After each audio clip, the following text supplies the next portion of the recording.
I let it do it automatically because I would hate to record that perfect podcast only to discover that I didn't hit the record Yes, button. I had that once. I was recording a unit for the Clicker Academy, Yeah, and I thought like I was talking like an hour yeah.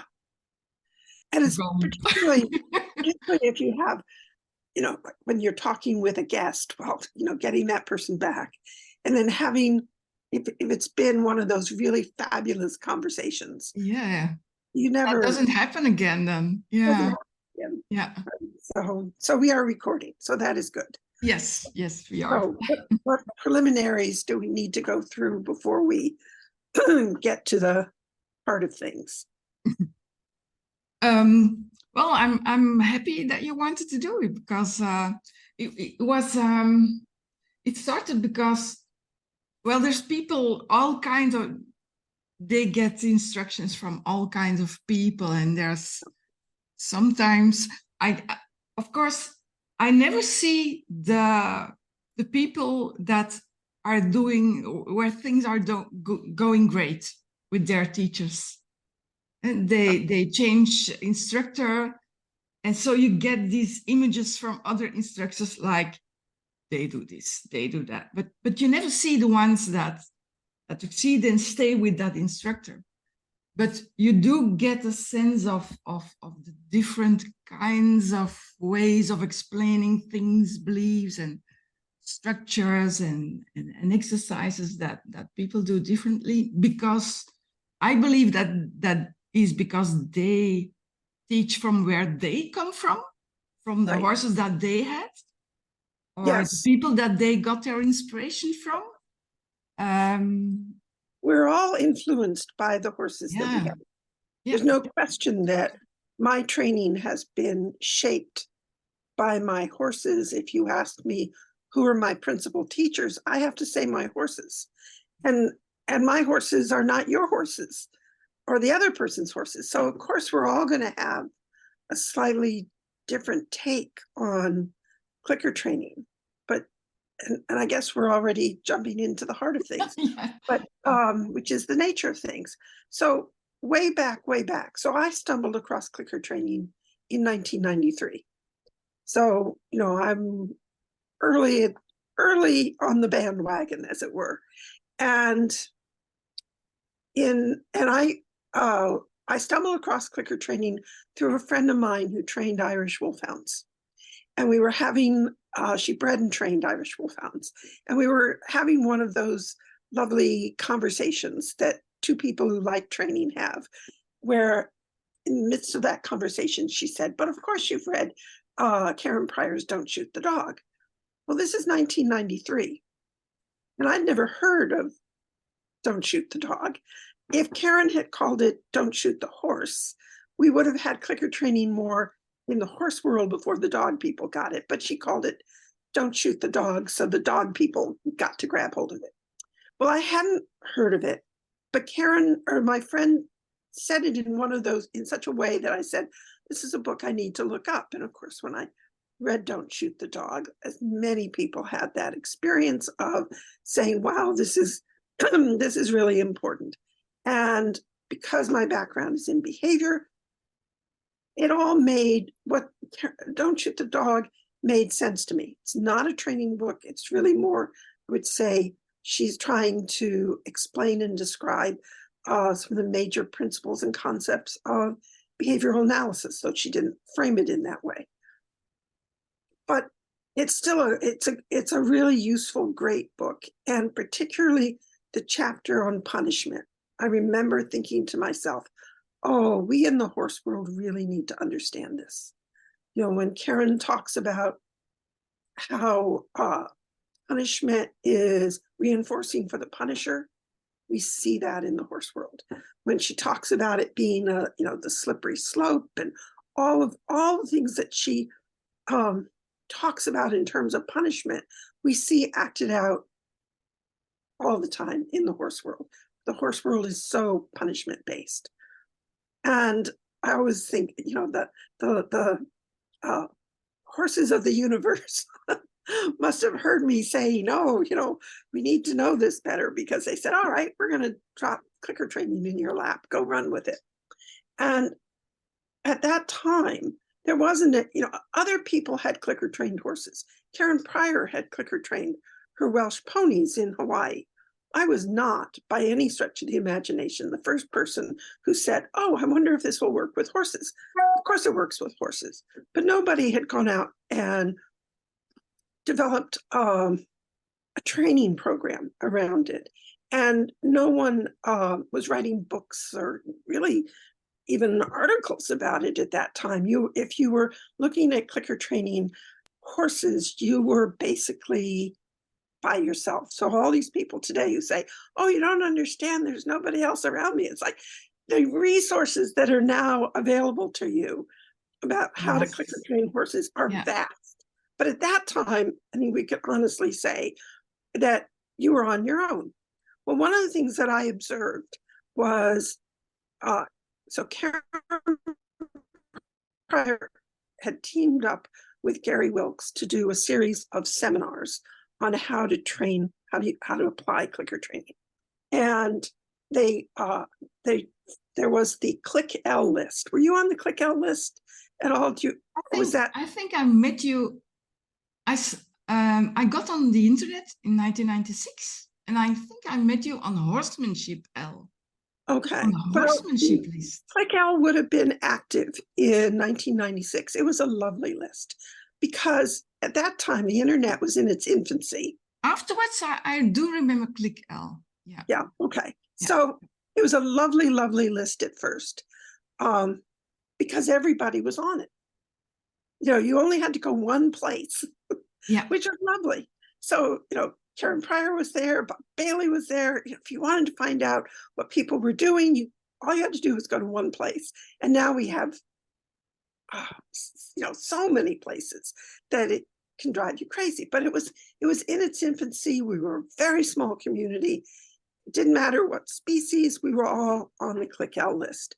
And what I saw was that there was no organized launching point into how to apply clicker training to dog training. So Don't Shoot the Dog is not a training book. Karen wrote Lads Before the Wind, which is a lovely book. I loved Lads Before the Wind, which was her diary of how she applied these concepts of using a marker signal and positive reinforcement, how she applied it to dolphin training. So she was one of the early pioneers in figuring out how to train dolphins.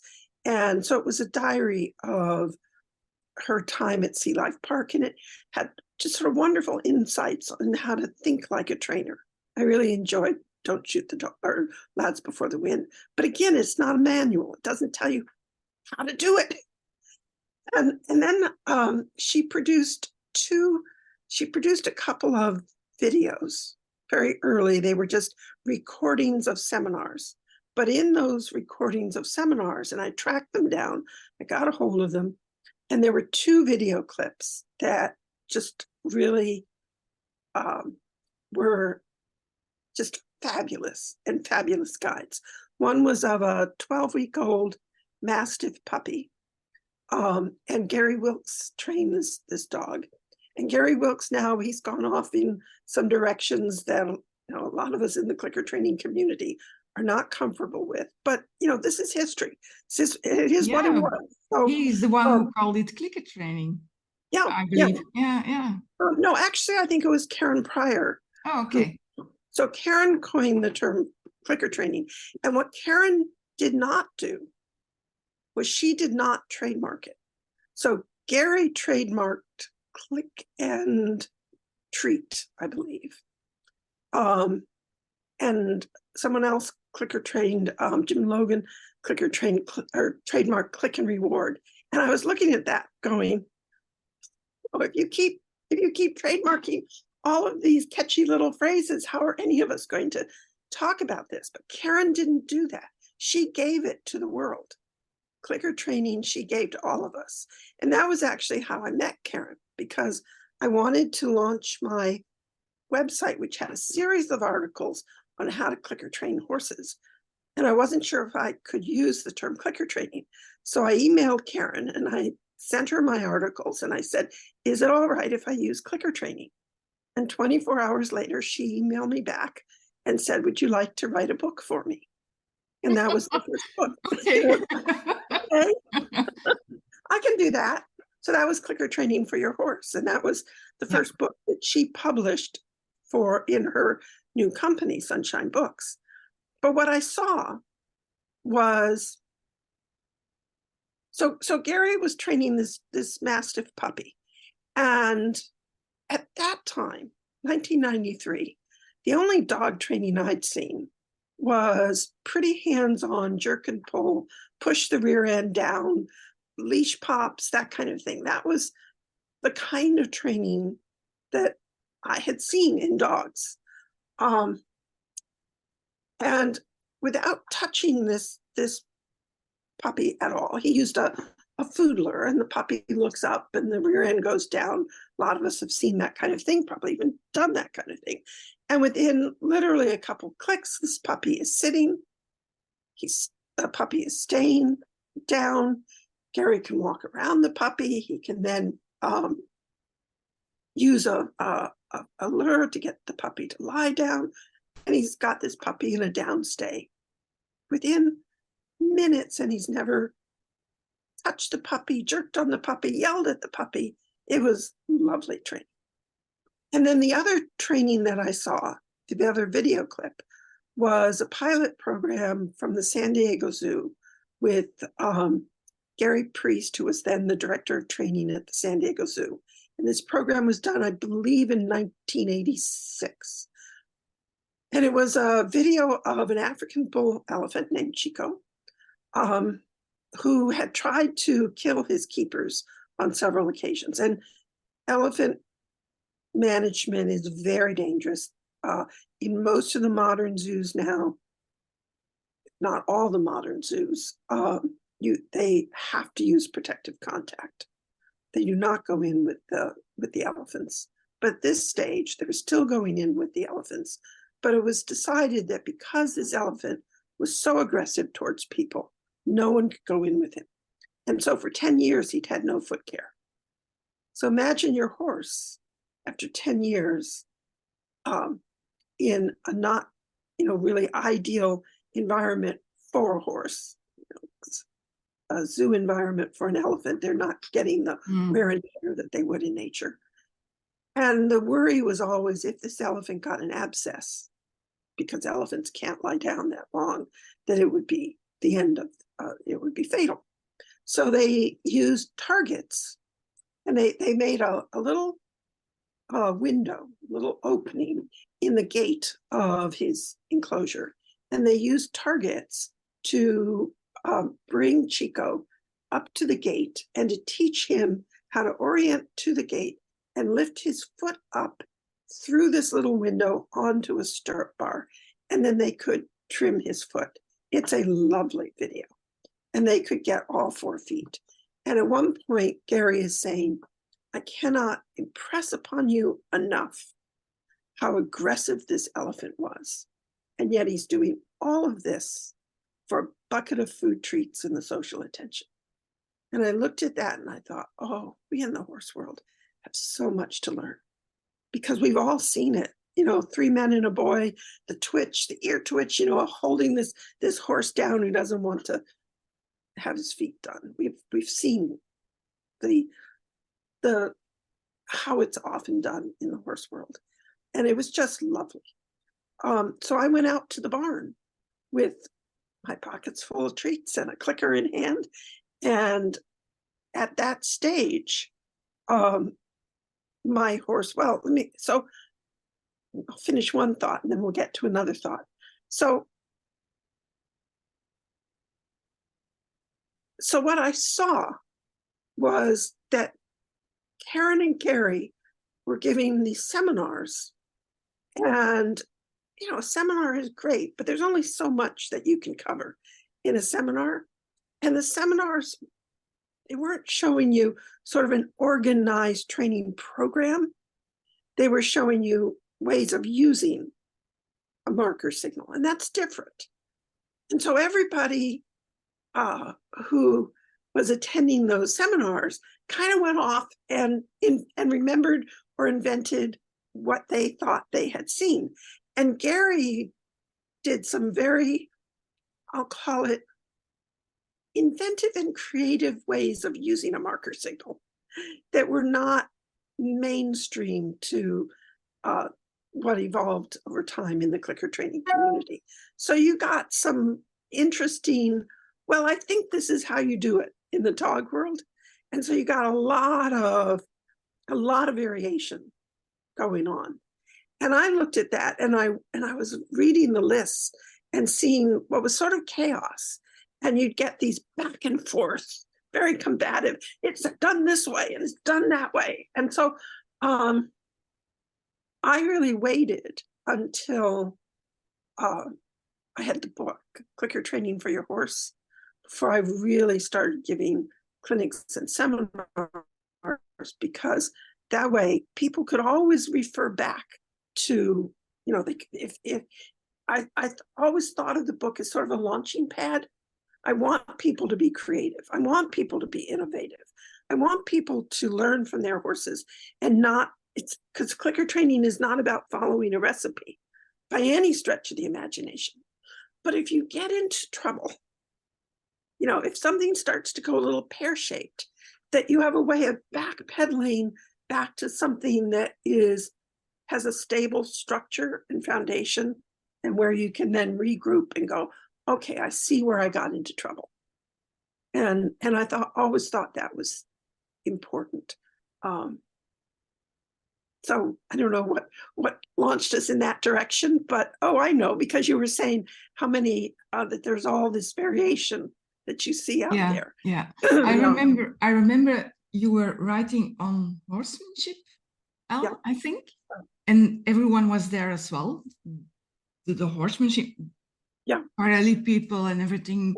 Parelli didn't have his games yet, and I remember you always answered to someone's problem. And I always read that and I thought, yeah.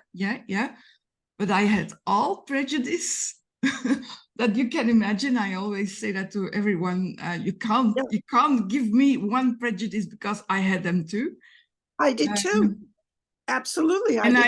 But I bought your book because it must have been itching, but I couldn't get to training it. Actually, and then I stumbled upon a zoo animal training list, and they were talking in what you are telling about, not horses, bears and wolves and tigers. And I thought, well, then it should work with a horse too, what you have been saying, but I couldn't get over it. Yeah, it's an interesting thing, because I will have horse people who have done amazing things with their horses, and then you start talking about, you know, you can do this with your dog, and they'll go, oh, you mean it works with dogs? And I'll have dogs. And the opposites. Yeah. And other people will see it and they'll go, oh, well, let me train my dog, my horse, my goat, my guinea pig, my guppy. You know, it's like they just see the universality of it. And you know, what there was for me that, you know, why did it connect so for me? And I think I just, you know, we talk nowadays about constructional training and how important it is to have the repertoire in place. And I think I just had a really good repertoire in place that lent itself to clicker training.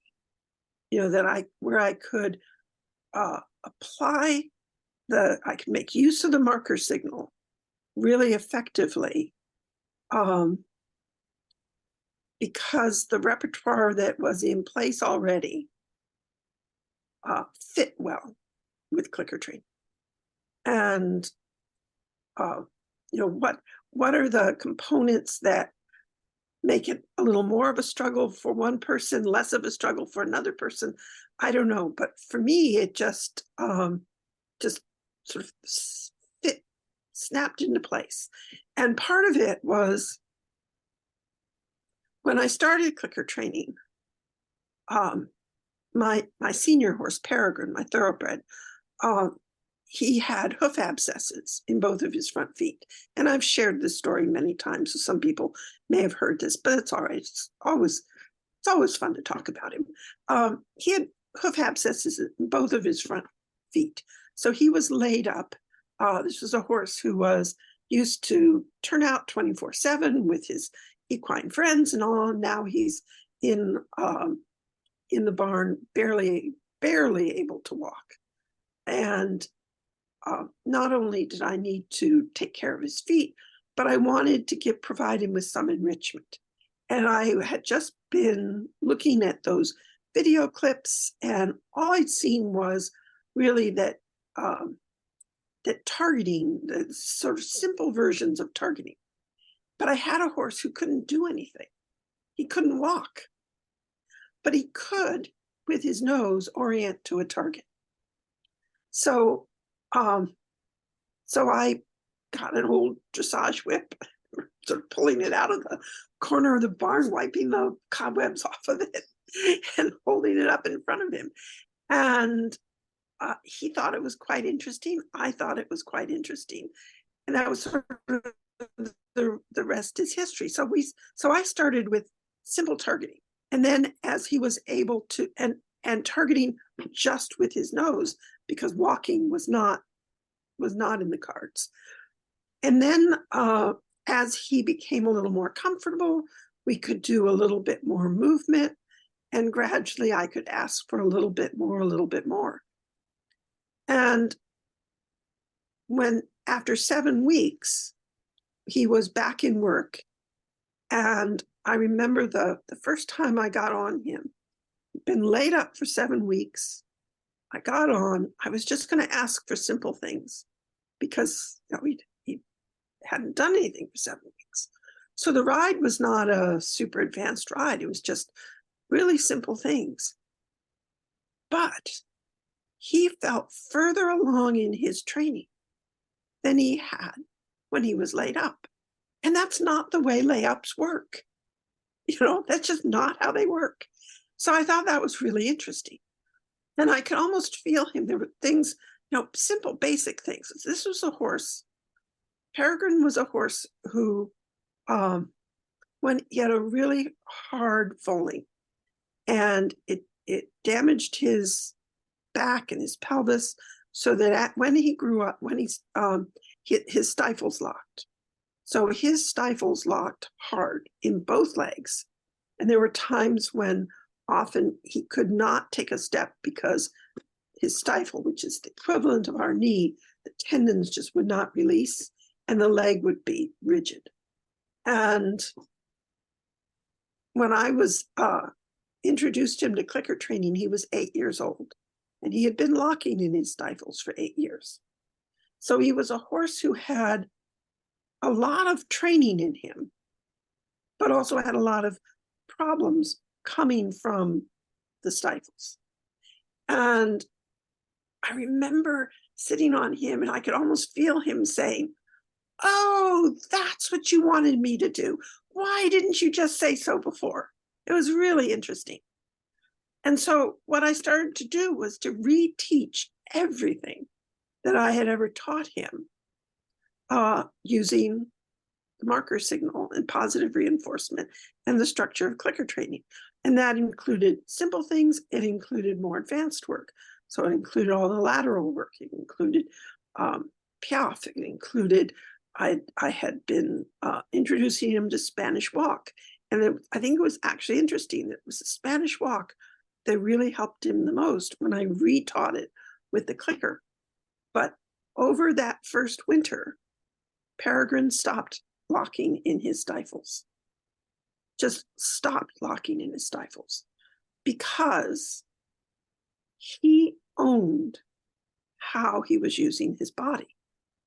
So before, I could ask him to, I could get on and I could get him organized, and I could sort of pick him up, and if I got him balanced and collected, we could have a ride where he did not lock in his stifles.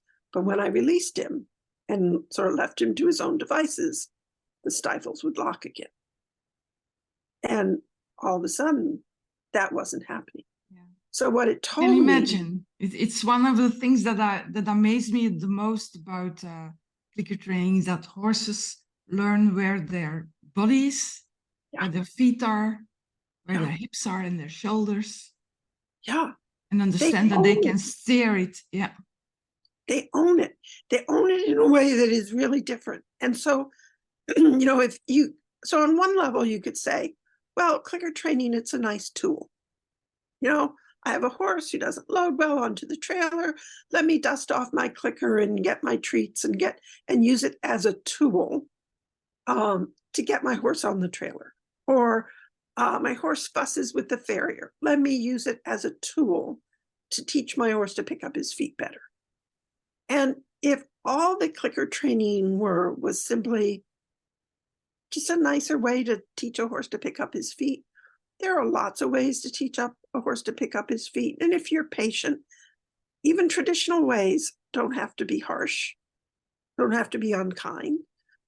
If you're a patient, horse-friendly person, you can teach a lot of things nicely without including a marker signal and treats. So if it were just that, I do not think clicker training would have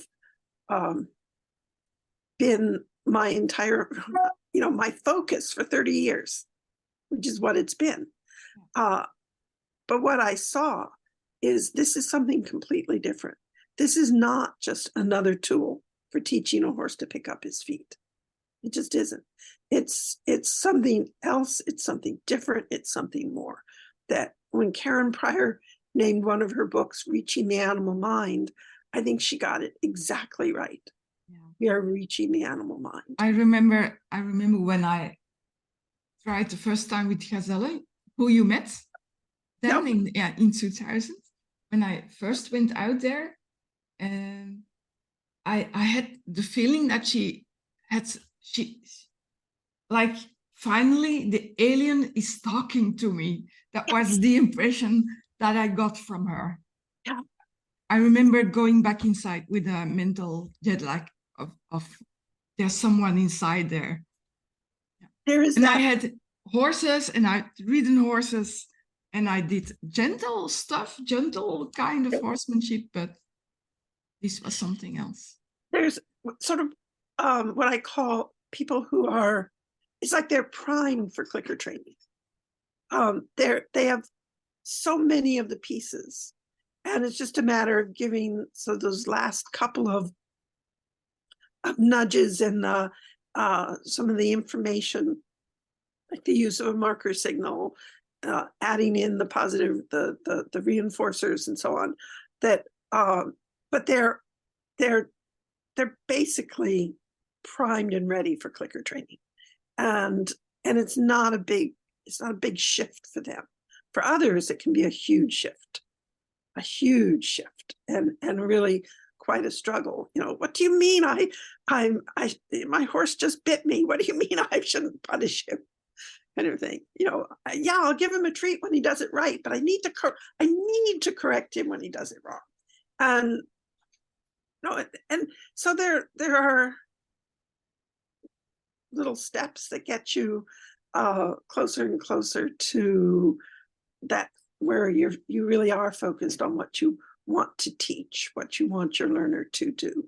That whole, where is your focus? Is it on suppressing behavior or constructing behavior? But it is very much that whole like that Helen Keller moment of you're communicating with me, you're talking to me, and you're listening to me, and I can understand you. It's just for some horses, you just see this. Wow, I can't. This can't really be happening. It's very neat. Yeah. You mentioned the horseman list, and I was very selective in what I posted, and when I posted. So, there weren't any clicker training horse lists at that stage. This was truly early days in the internet. And so the horseman list was was another one of those very eclectic, lots of different people were there. And I would wait until somebody asked a question that the way they were phrasing it made me think that they would be open to the use of using food. And so I would post what would be a fairly long post. I was not known for short posts, but I needed to explain in enough detail that people could go out and have some success. It's funny that you said that you didn't write that often, because I have the feeling that you wrote all the time there. But that's probably because I remember it that way. Yeah. Somehow. I was very selective. I also knew that, there were some people that seemed like they were writing 2, 3, 4 times a day, and you just stop.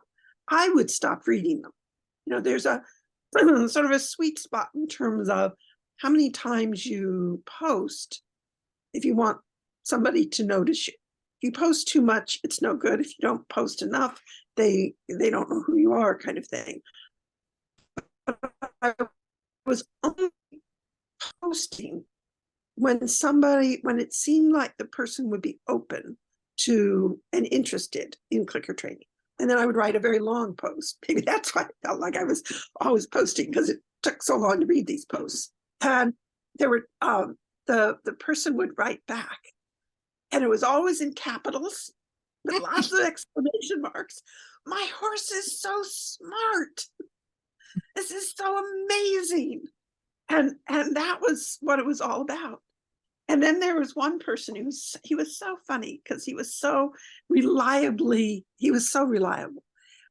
He would always post back with his sort of, well, this is just terrible. This is just awful.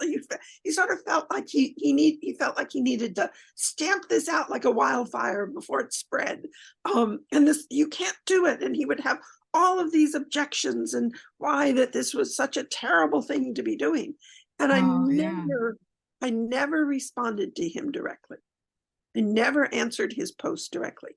But the next time somebody posted with a question where they felt, what is it that, that where I felt that they would be open to clicker training, I would address indirectly. I would address all the points he was raising. You can't use food with horses. You'll teach them to bite, or, whatever it was. I would address all of those points, but never directly at him. And so it wasn't that I was ignoring his concerns.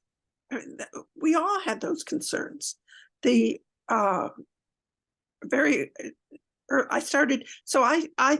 introduced clicker training to my own horse, and then I started sharing it with my clients, and they all thought it was really quite neat, and we were having wonderful success. But these were all horses that I had known for quite a while.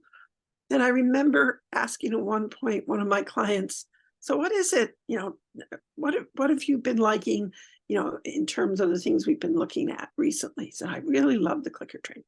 And what is it about that? It's the relationship, which I think, is a huge piece of it. So I was introducing all of my clients' horses to clicker training. And the last horse, in terms of the horses that I worked with directly on a local basis, who was not clicker trained, was my own school horse.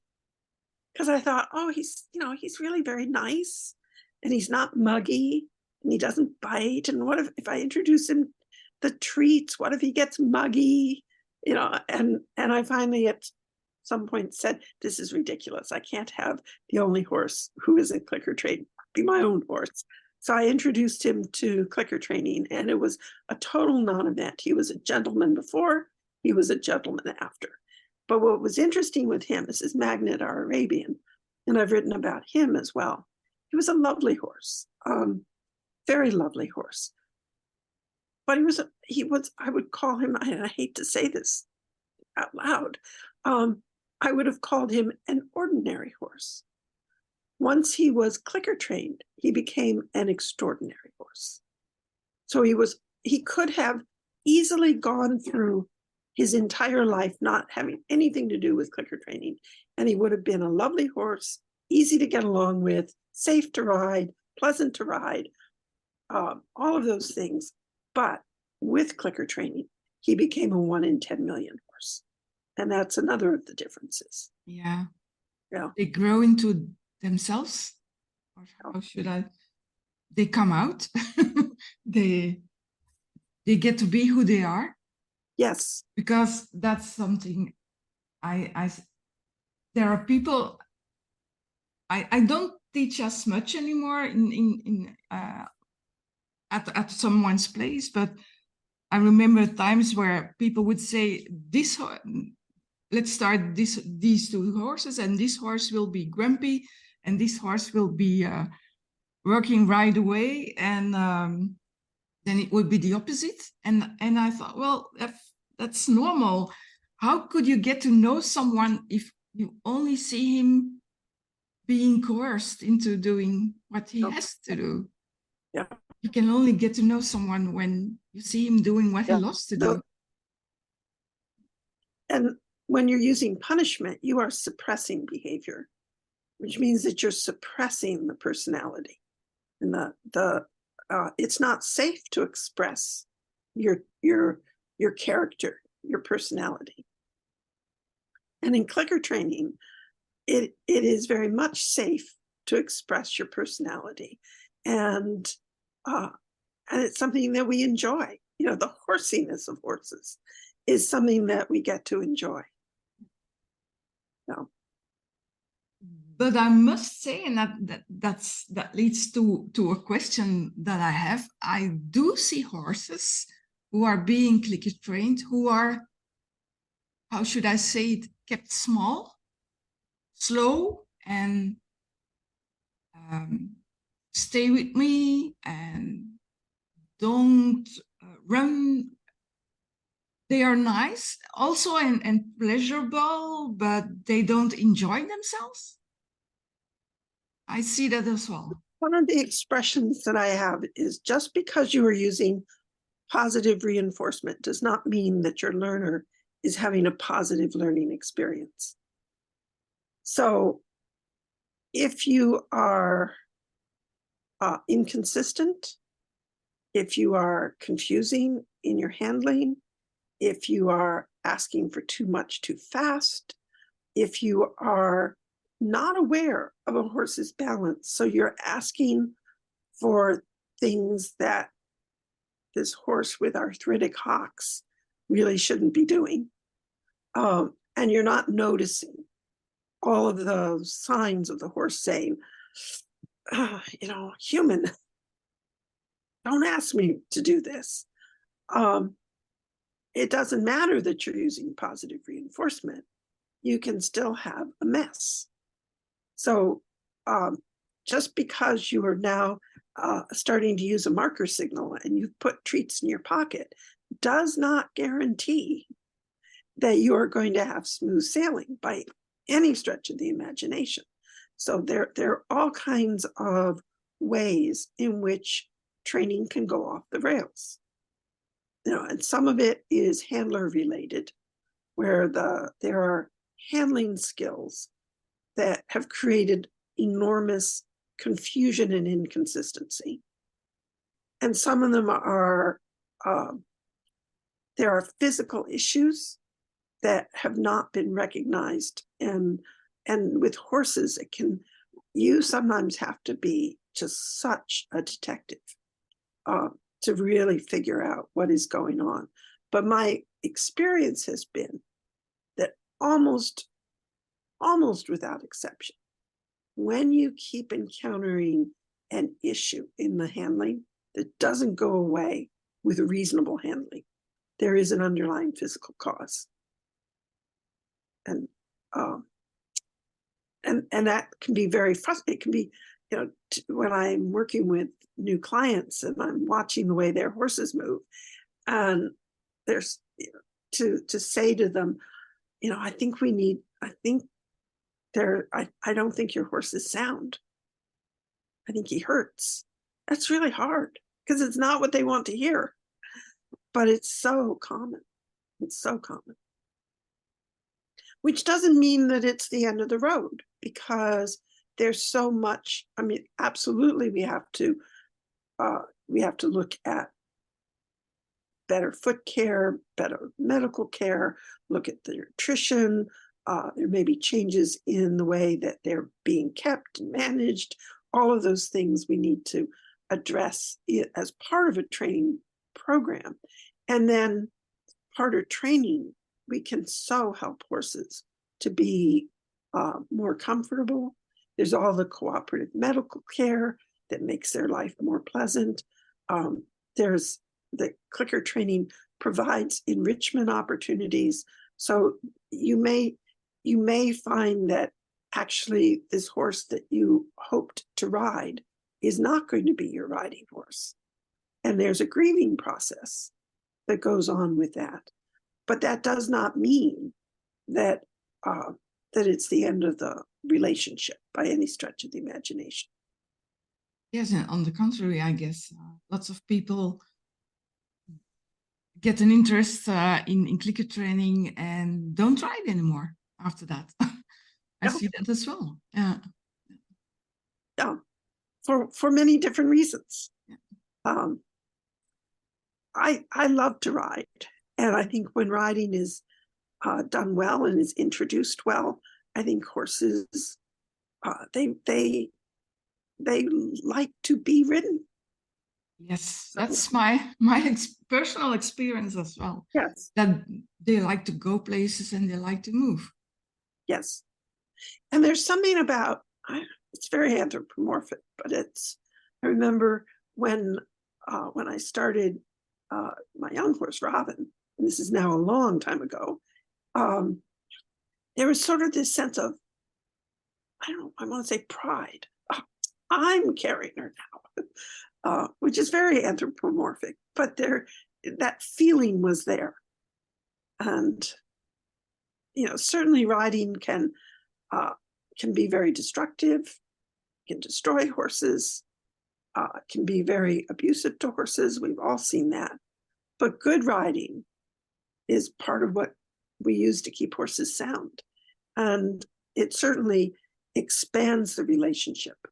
There's to be on a horse and connected to a horse, and to be a partner with a horse, to be invited onto a horse's back. That is a glorious thing. Yeah, absolutely.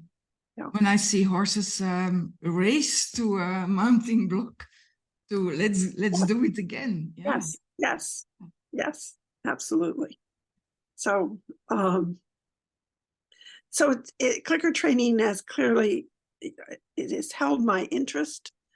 It has it has brought me a great deal of joy with my own horses, and it's brought me a great deal of delight and joy sharing clicker training with others, because I really see how people have really connected deeply with their horses and had just amazing relationships and over long periods of time.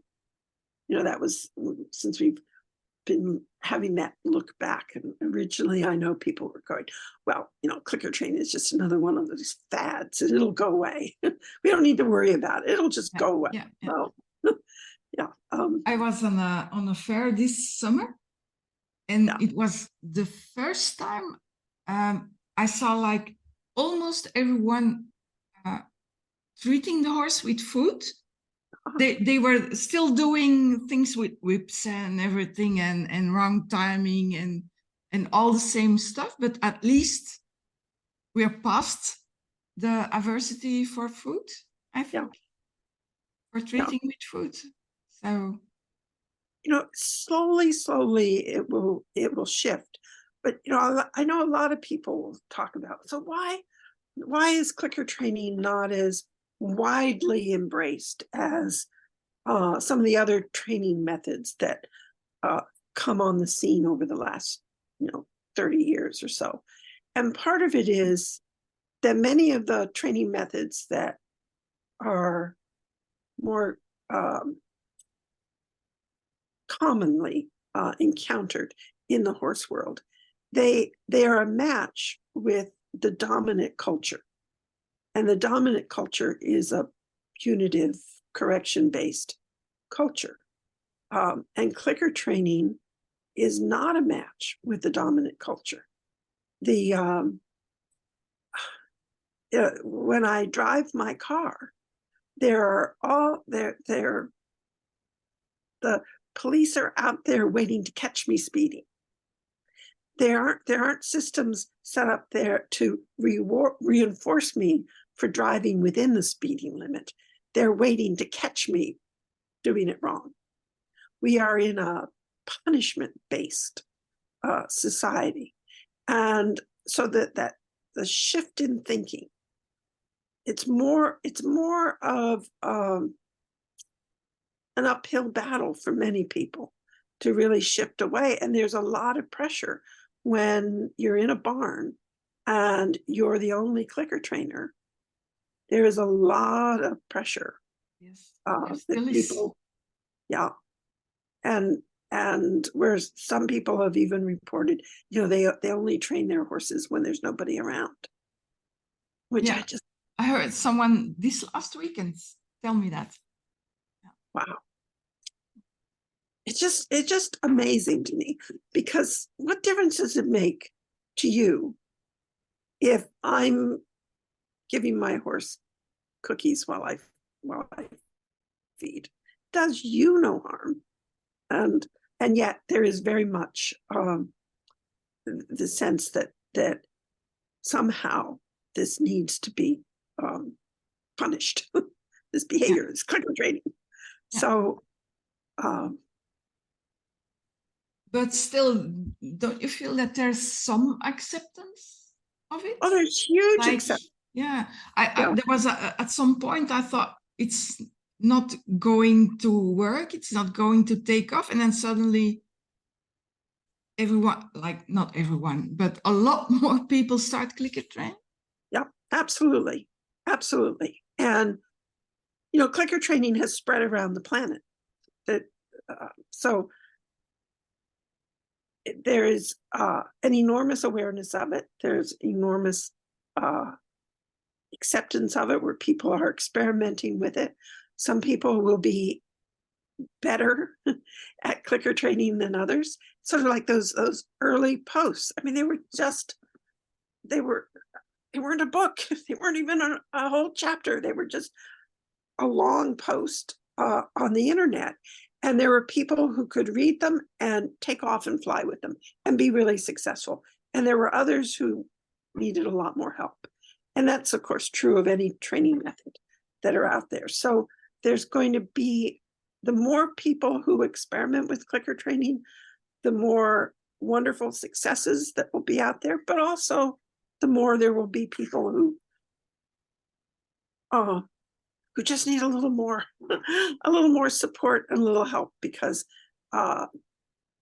their horse training background is either missing, they're new to horses, and whatever training method they were looking at, they would need a little bit of support, or what they have learned in the horse training world is getting in their way. Some of those old habit patterns are getting in their way.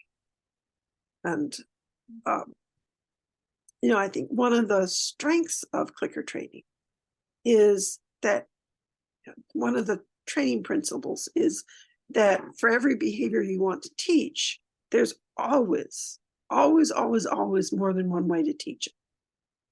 So if you want to teach a horse to pick up his feet, there isn't one and only one way to teach a horse to lift his feet for you. There are many different approaches, which means that there are many different component skills. There are many different teaching strategies that you can use. And you can begin by I always refer to it as sugar coating, same old, meaning, okay, I've learned that if I lean against my horse as I run my hand down his leg, he'll shift his weight over. And if I'm not a clicker trainer, I can, push him over and pull his foot up and hang on to it as he wrestles, and eventually he'll leave his foot alone. That's sort of the very crude approximation of how that would be taught. Or I can begin by stroking my hand down his shoulder just to get him accustomed to my hand on his shoulder. He stands still, click and treat. Stroke a little further, he stands still, click and treat. I haven't necessarily changed anything in terms of how I'm going to ask, but I'm very much changed. I'm sugarcoating by adding the click and the treat. And I've always said, I would rather swallow the sugar-coated pill than the bitter pill. So if we can begin by taking what you already know and adding in the marker signal and the positive reinforcement, then we're doing a lot of things that are really important. Every time you click the clicker, you're creating a step in the training. Yeah. And one of the things that people struggle with is they just keep going and they ask for too much too fast. They're not noticing when the horse is struggling a little bit. But if every time you do a little bit, you start to stroke down the horse's shoulder, you click, you take your hand away, you give them a treat, you have created a step in the training. And so the use of that marker signal, the structure of it, really helps people to see all the small steps. To become a trainer. I think could that be the difference that it forces you to become a trainer, to think about training, to set a goal and cut it up, which you didn't have to do because you could coerce it? Yeah. And you begin to see, because you're breaking it into small steps, you begin to see, where's the horse having trouble? Oh, well, actually, when I start to slide down his leg, he's kind of pulling away from me a little bit. So maybe I need to address that before I worry about picking up his feet. So you begin to see some of the component skills that you need to be teaching before you head to your to the outcome that you want. So you become a little less outcome oriented. You step back from that primary goal and you see some of the preliminary steps. You see some of the component pieces that you need to teach. And you really begin to see it more as in terms of what is it that I want my horse to do, instead of let me correct the unwanted behavior. And so you may have started out by sugarcoating same old, using some of the teaching structure, the tools that that you brought to clicker training from your horse training background. And you shouldn't have to throw the baby out with the bathwater. You shouldn't have to throw everything that you ever learned about handling horses away just to be a clicker trainer. That's not the way it works at all. There will be some things that you say, I don't need to do it that way anymore. I don't need to use that approach. I'm not going to do that. I may have learned how to, shank a horse to keep him from barging over the top of me, but I'm not going to go there anymore. I'm going to find a different starting point. One of the things, so when I start horses, I start with protective contact, meaning there's a barrier between myself and the horse. And there are a lot of reasons for the protective contact. One is an obvious one, it's safety.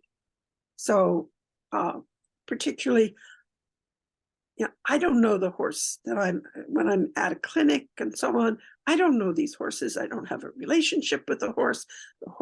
I don't know when we introduce food, is this going to be the horse who gets super excited and wants to be on top of me? And and I don't want to be pushing him back and having to correct him because he's mugging me so intensely.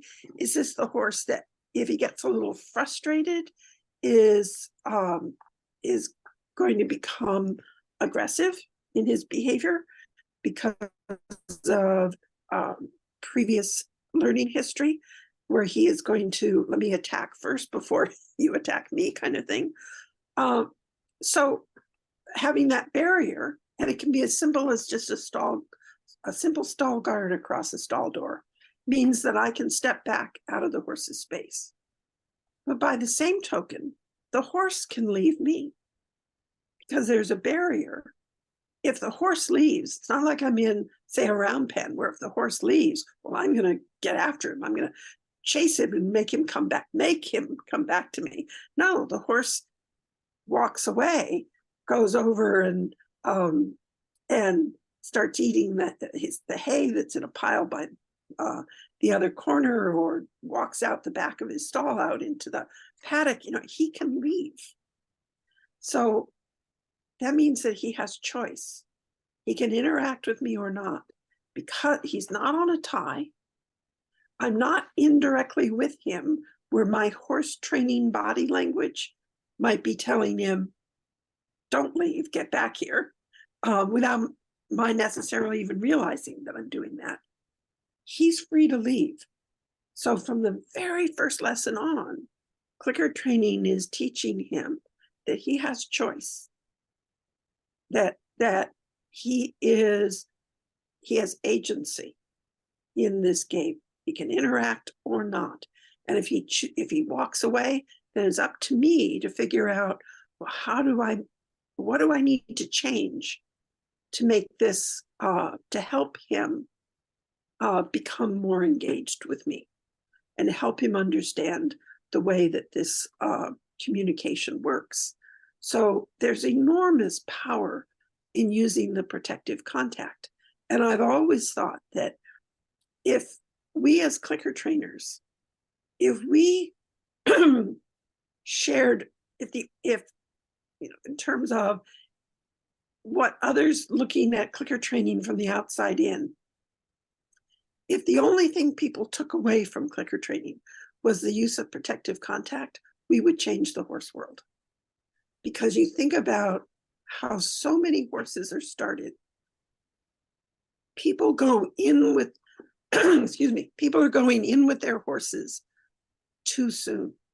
They're going in with their horses when the horse is still very afraid. And aggression comes from a place of fear in both directions. So when you think about some of the correction-based training that is out there, and how it's designed to maintain that, that space, to keep the horse out of your space, and that it's there to enforce safety. That if we just stayed on our side of the barrier until the horse said, oh, you're not so scary, you're kind of interesting, can we have a conversation? I'm not afraid of you, you don't need to be afraid of me. Then you go in with the horse. It would change the horse world. Yeah, probably. Yeah. Yeah.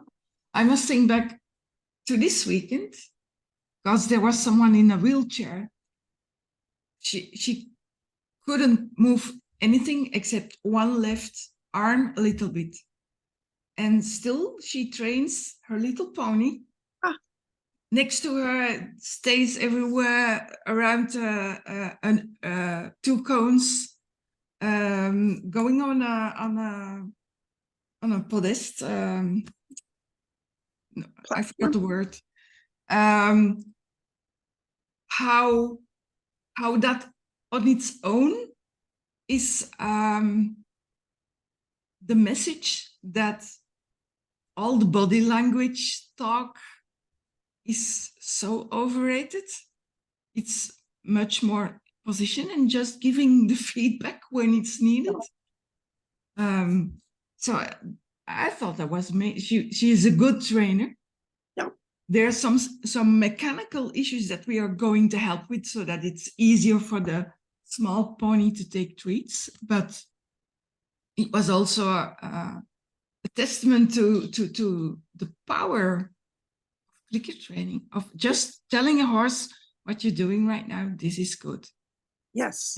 Giving the feedback. Yeah. Amazing. Yeah. No. I talked her to going with me in a demo next year in the Netherlands. Yeah, that will be very powerful. Yeah. Indeed. Yeah. I mean, you see this, and you look not just within the horses, but across species. It's just extraordinary things that people have been teaching their animals, and the interactions that you see are just extraordinary. You provide that clear communication, that clarity of, yes, that's what I want. And the sky truly is the, actually that expression, the sky's the limit, almost sounds like there's a limit. There is no limit.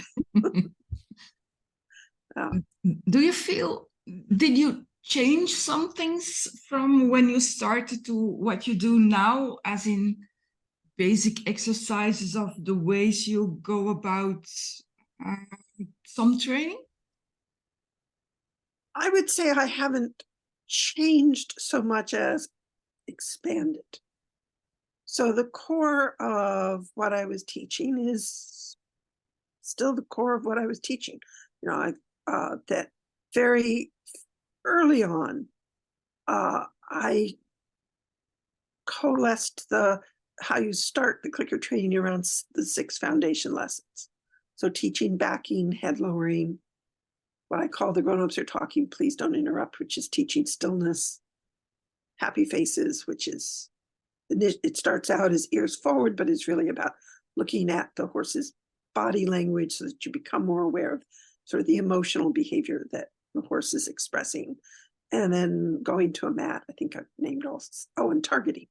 But there are lots of different teaching strategies. So we may start with those 6 behaviors, but those 6 behaviors are just really convenient for learning about the core concepts of clicker training.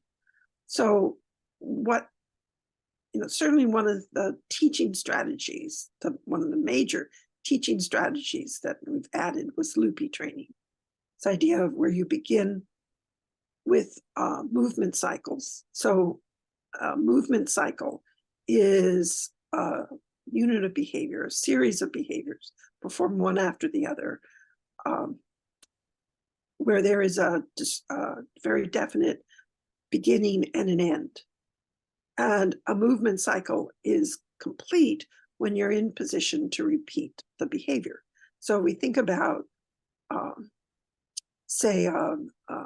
think one of the easy examples is a dog going to a mat.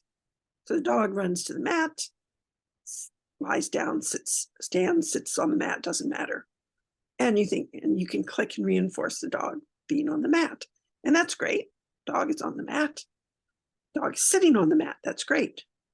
But if you want to teach the dog to go to the mat, you've got to get the dog off the mat in order to repeat the behavior. So you use your reinforcement process. You toss a treat away, the dog runs off, gets the treat, and now he's back at the start of the movement cycle. He's in position to repeat the behavior. So when we are looking at the training, we're creating these repeating loops of behavior.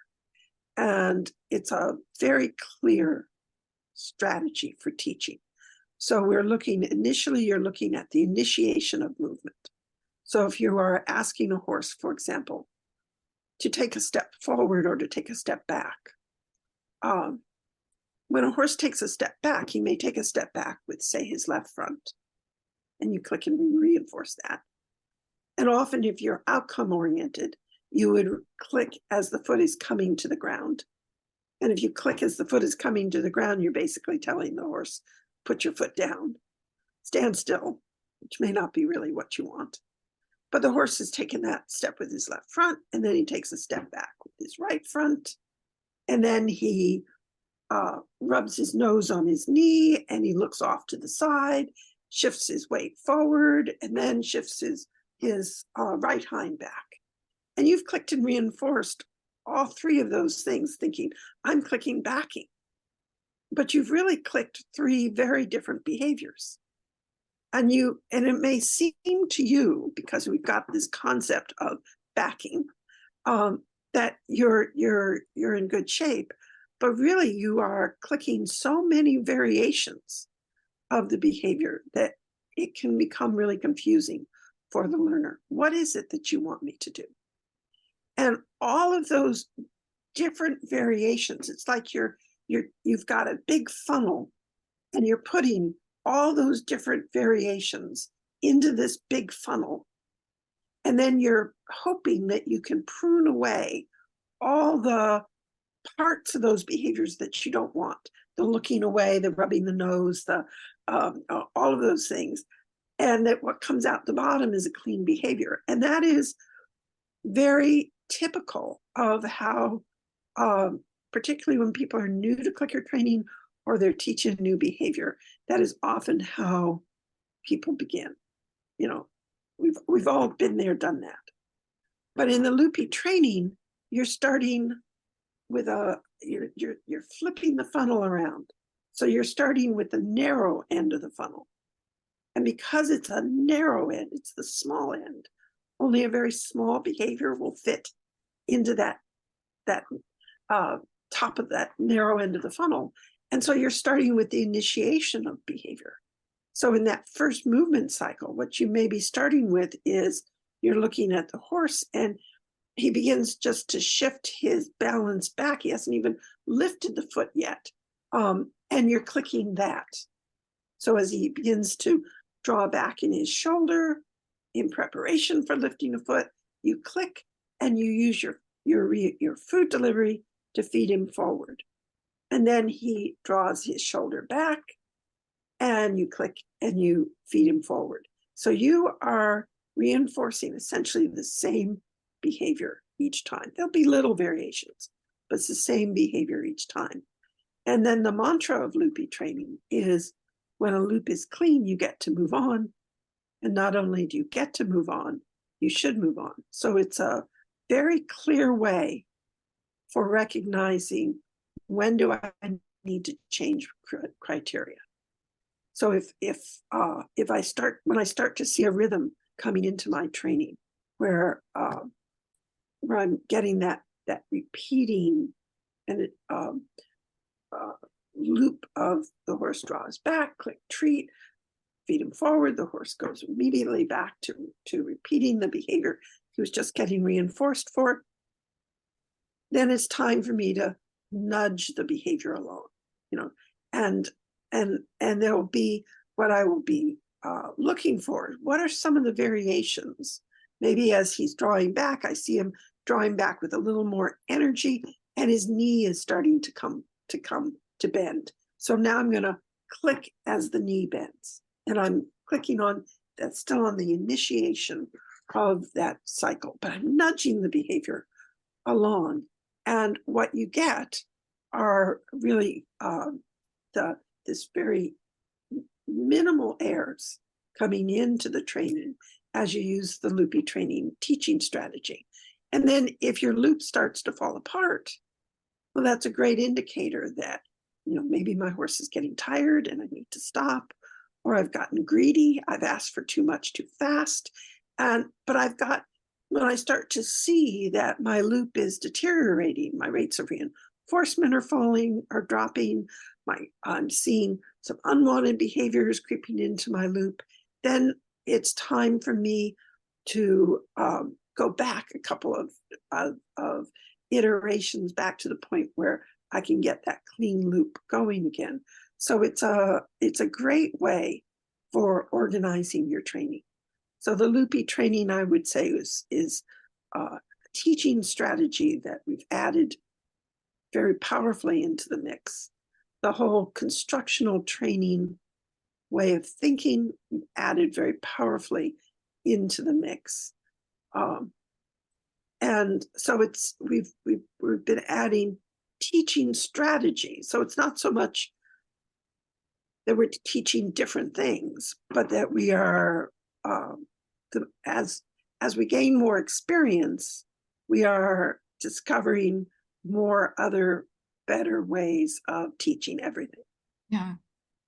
And what I'm discovering is that everything is everything else. Because Yes. every time I see some different signs of behavior or whatever it is, it all fits.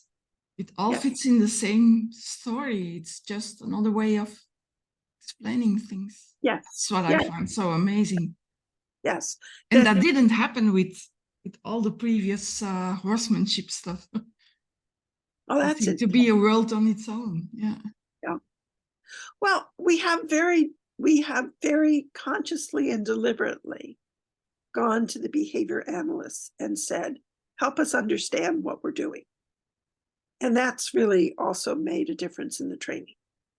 No, it isn't that I hear people say, oh, clicker training is science-based and we use science. And, well, but punishment is science-based. So we can't say that that we have the monopoly, but that we have very consciously and deliberately sought out good behavioral analysts who can explain to us some of the learning theory, why this works, and that has helped us to be better trainers. And there are a lot of things that that because we have been rubbing shoulders, as it were, with behavior analysts, that we have a clearer understanding of either why this would be a good approach or perhaps why might not want to do it this way. It's like I think one of the areas where that a good example of that is in the marker signal itself, because there are all these ways of describing the marker signal. It's a bridge. It's a yes answer signal. It's a what are some of the other phrases that we use for the to describe the click? Doesn't matter. But what the click is a cue. It is a cue. So in the way that when we were originally way back, 1993, that era, the click was not understood as a cue. And it was talked about as something different. We could hear it in the language.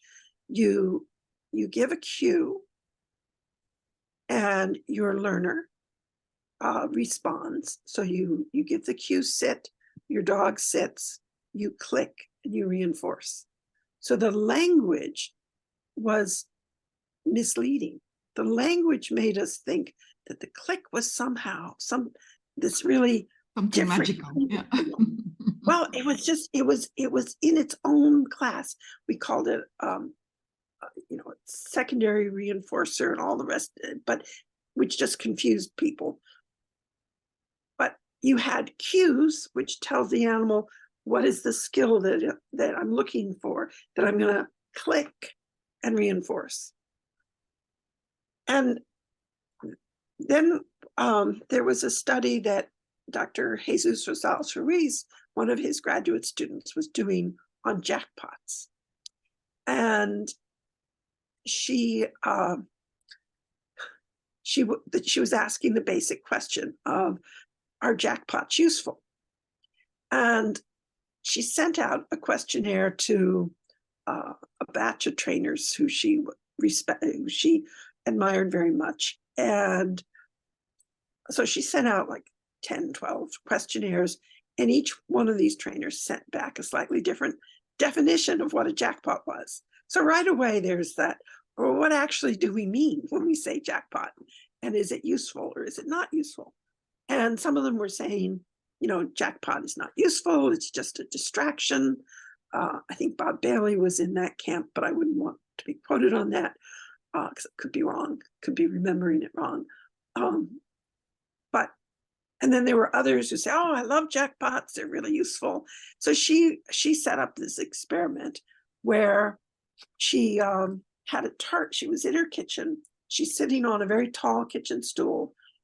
Right next to the stool is a bowl of food. And about 5-6 feet away, she's hung a target on the wall. And her little Boston Terrier, just darling, has learned that if he runs out and touches the target, she'll click and drop a treat in the food bowl. And the dog comes racing over, gets the treat, and then goes straight back to the target. Gets clicked, she drops the treat. He comes over the food bowl. Very clean loop. So when you watch the video, it's a great example of this is what a loop looks like. It's, and then periodically, in every 10 trials, couple of those trials, she would drop not one treat, but 5 treats into the food bowl. So that was the jackpot. But she's sitting on a tall kitchen stool, and it's a long way to the ground. So when she dropped the treats, they bounced out of the food bowl. And then the dog would take extra time to make sure, they'd gotten each and every treat. So there was this disruption in the training that was an artifact of the fact that the treats had scattered all over the place. So she changed her food delivery. She got a PVC pipe, and when she clicked, she dropped the treat into the PVC pipe, and it fell into the bowl. Very clever. Except she didn't explain this to the dog.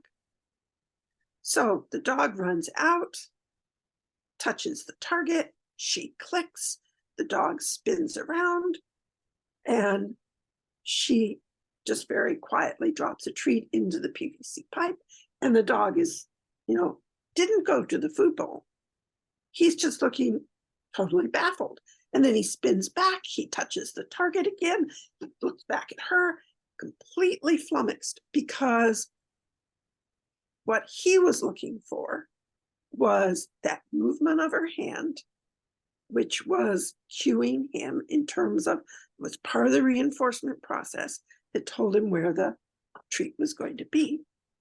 And when they looked at this video, they said, duh, the click is a cue. And for this dog, the cue meant orient back to the handler to see, which of the many reinforcement processes that I know are you about to engage in? And I love that, because the click as a cue, when you understand it as a cue, it does a lot of really useful things for us. One of them is, it says because it's also a cue for the handler. It's not just a cue for the horse. When I click, that is a cue for me to go into the reinforcement process, my part of the reinforcement process. So I click, I reach into my pocket. And I want to be under really good stimulus control around that cue, which means that until I hear the click, I don't want any movement into the reinforcement process. So I'm focused on what my horse is actively doing. I'm not reaching into my pocket ahead of the click. I'm not going into the reinforcement process ahead of the click. But as soon as I click, then I shift from what I was just doing into the reinforcement process, whatever that is. That might be reaching into my pocket and walking to my horse. It might be reaching into my pocket and presenting the food out away from my body so the horse comes to me. It might be tossing treats into a bucket, whatever. And I have to teach my horse each of those reinforcement processes. But that adds an enormous amount of consistency and clarity, because I see this all the time where people are going into the reinforcement process ahead of the click, and then the click has no meaning. Yeah. It has no meaning. Yeah. Well, I agree with you, but that just confirms that you don't like treatless clicks.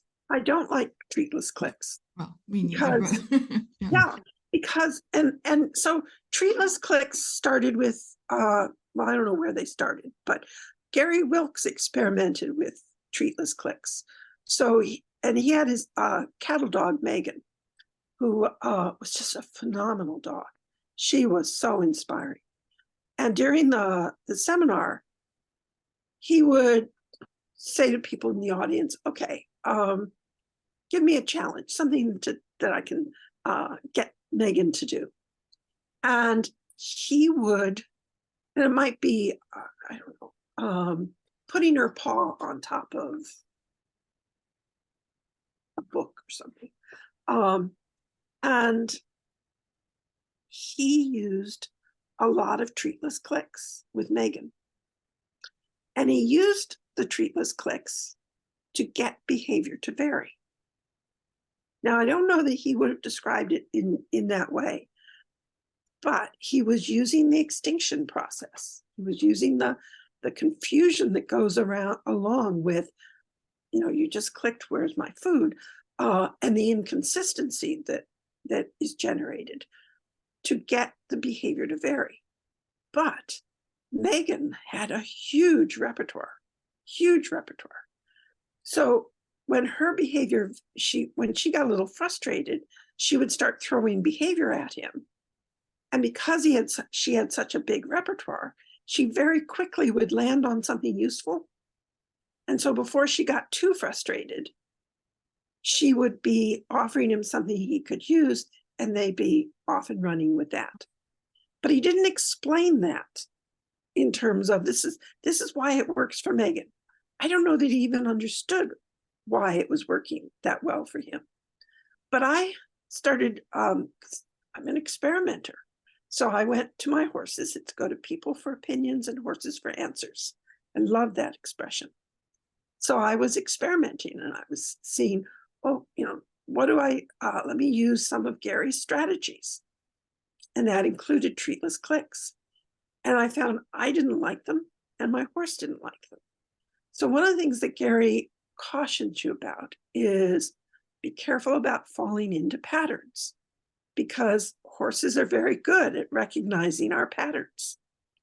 And we are very good at, we like patterns, so we easily fall into patterns. So with the treatless clicks, and remember this is 1993, and lots of people have done various, have experimented with lots of different ways, but this was just my experience. I can just report on that. So I was riding Peregrine. He's offering me really beautiful shoulder in. It's really lifting up with his outside shoulder. It just feels great. And so I would click it. And then I have this question. Should I now give you a treat? Well, let me give you a treat.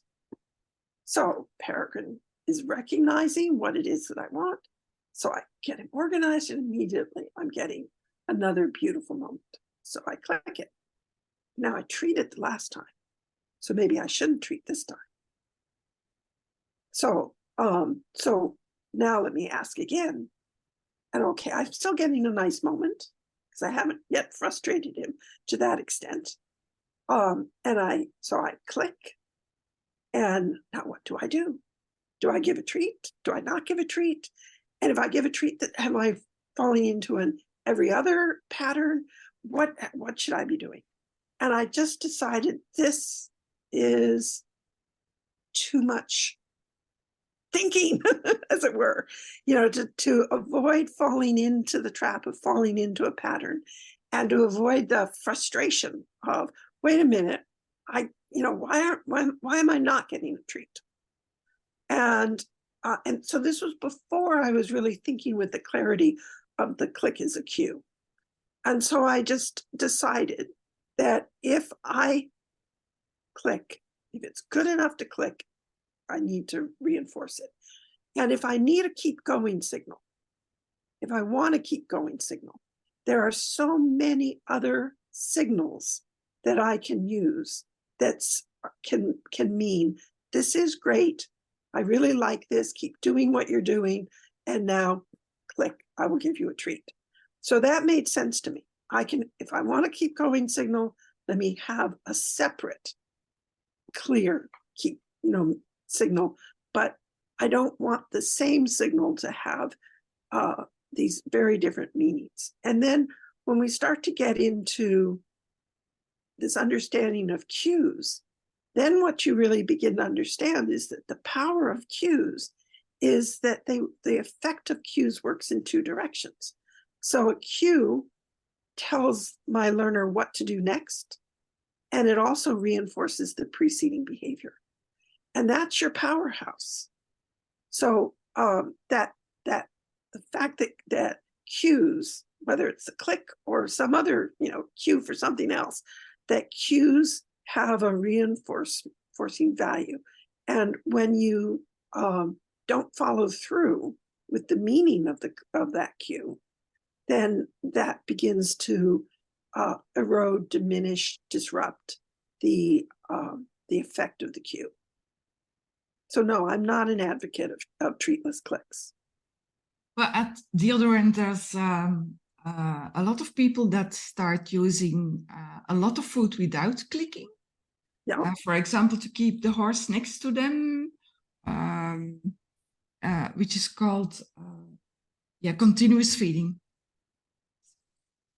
I would feed continuously in a kind of conditioning situation, maybe, but they are using it as a part of the training. Have you seen that? Have you some opinion on that? I haven't really bumped into that much. And I guess my feeling on that is I don't need it to do it, because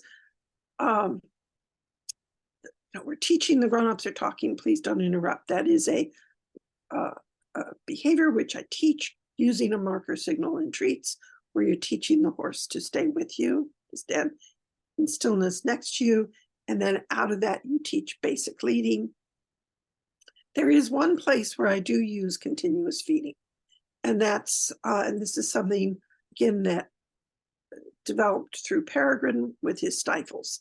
That when I was using a farrier, and when in the time when we were trying to deal with his stifles by using shoes and building up his heels, and the shoes they were hand forged, and the whole process took a long time. And as soon as the shoe was pulled, Peregrine's leg would lock up. So it was a hard experience for him, and I needed him to cooperate with the farrier. So it's kind of conditioning at that moment. I just fed because it wasn't going to work with my farrier to say, when you feel him or whatever, click and I'll give him a treat. It wasn't going to work. And still not that many. Yeah. Yeah. It just was easier to say, I'm just going to feed you, so that at least it's not as horrible an experience as it might be otherwise, because you've got this physical problem. And so, yes, I can see that there are some specific places in which there isn't, you're not marking anything particular. No. Yeah. I'm just, you're managing a situation, I'm but managing. not teaching. Yeah. Right. Exactly. It is a management strategy. It is not a teaching strategy. Oh, we agree on that. I'm relieved, because that's well, many people, maybe it's a Dutch Flemish thing. I don't know. It's something that I see a lot around here. So yeah, I think there are a lot of people who use treats to teach, like trick training lends itself. Luring. You teach a horse to bow by using a carrot to lure them down, and they're not using a marker signal. So when you introduce the marker signal,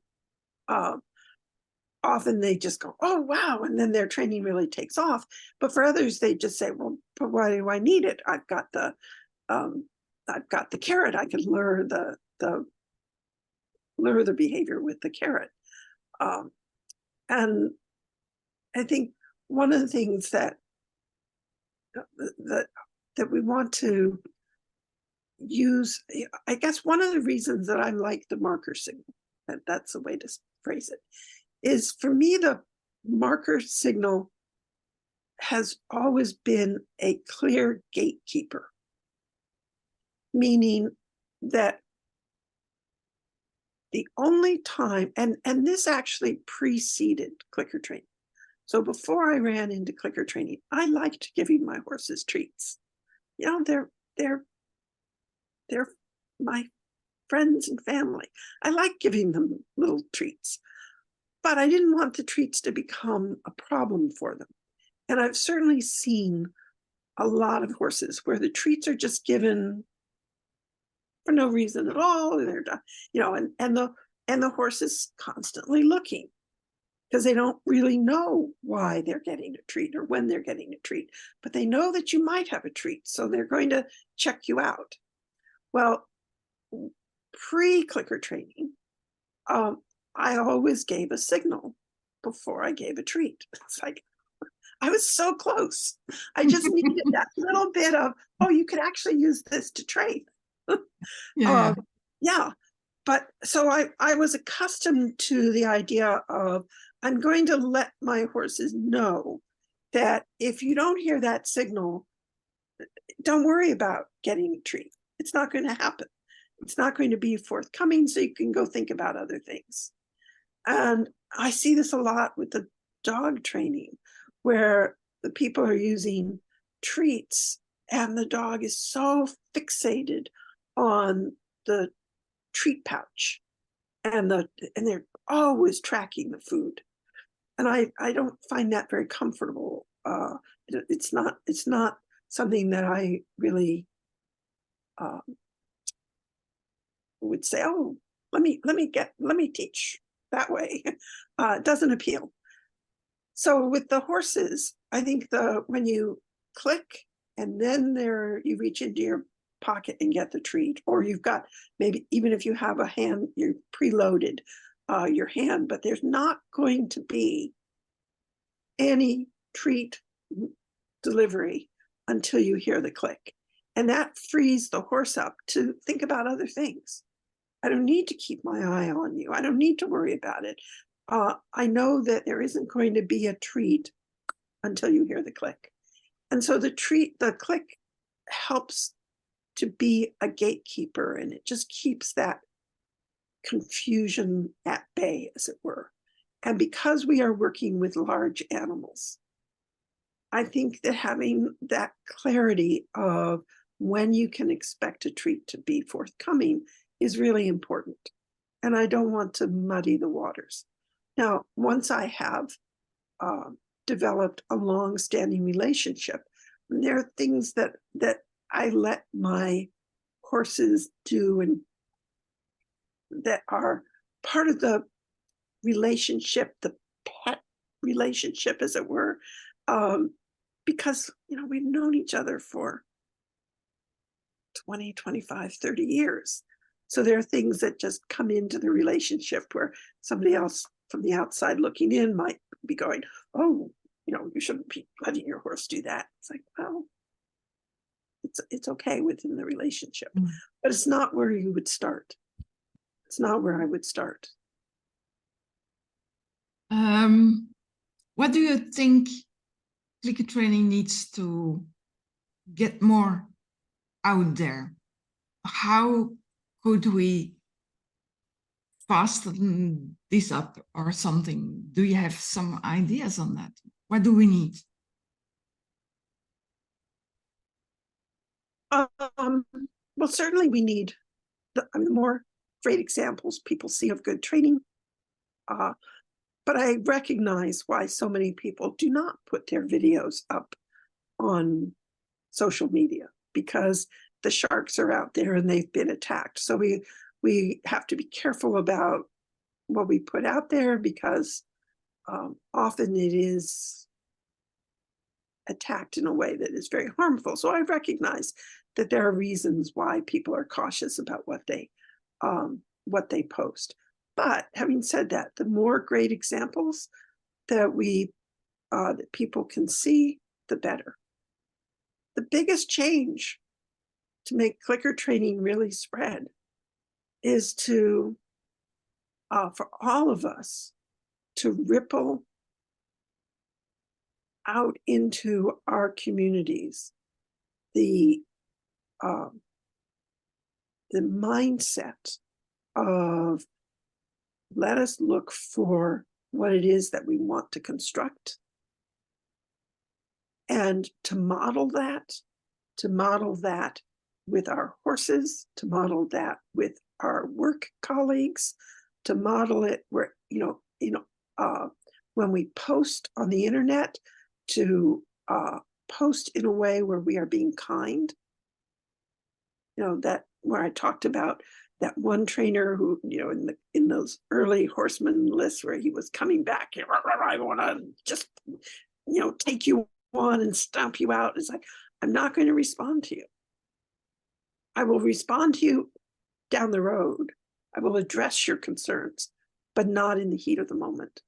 And, we just, given what's going on in the news right now, we so need this. We just so need this. Yeah. So we need it not just for our horses and for so that horses are handled in a kinder, more horse-friendly, more appropriate way, but we just need it. So I think it is, for all of us, it is really learning how do we find the common ground. I'm sure if the two of us we shape humans like we shape horses where they are. Start from there. Yeah. And we look for opportunities to model the kind of positive focus, constructional approach. Let me find that little piece where we can initiate a conversation instead of trying to find all the places where we disagree. I'm sure if the two of us sat down over a long period of time and really, we would find that there are places where, we don't necessarily see training in quite the same way, but there are more places where we do, and where at the heart of things, what we want is pretty much the same thing. We want happy horses. We want a safety net under the horses. We want to help people develop a really great relationship with their horse. We want all of those things. And so can we model that with the horses? But I think equally important is, can we model it just the more we learn to model it in all aspects of our life. And it's hard. I'm not saying this is easy by any stretch of the imagination. It's not easy, but it is needed. Yeah. And I think now more than ever, when I look at the news, and now more than ever, it is needed. Yeah, absolutely. I feel like I'm back in 85 with Cold Wars and everything. Yeah. And all those wars. And yeah. Well, we got through that stretch of history, so hopefully we'll get through this stretch of history. Yeah. And probably will. Hopefully. And hopefully we'll as more people stumble across clicker training and see just how amazing it can be, whether they're starting out with it being a tool, or whether it becomes their, really the more of the organizing principles under which they train. It will grow and expand, and and evolve. So it's not going to be, clicker training was never intended to be a recipe. It was never intended to be a fixed or static thing.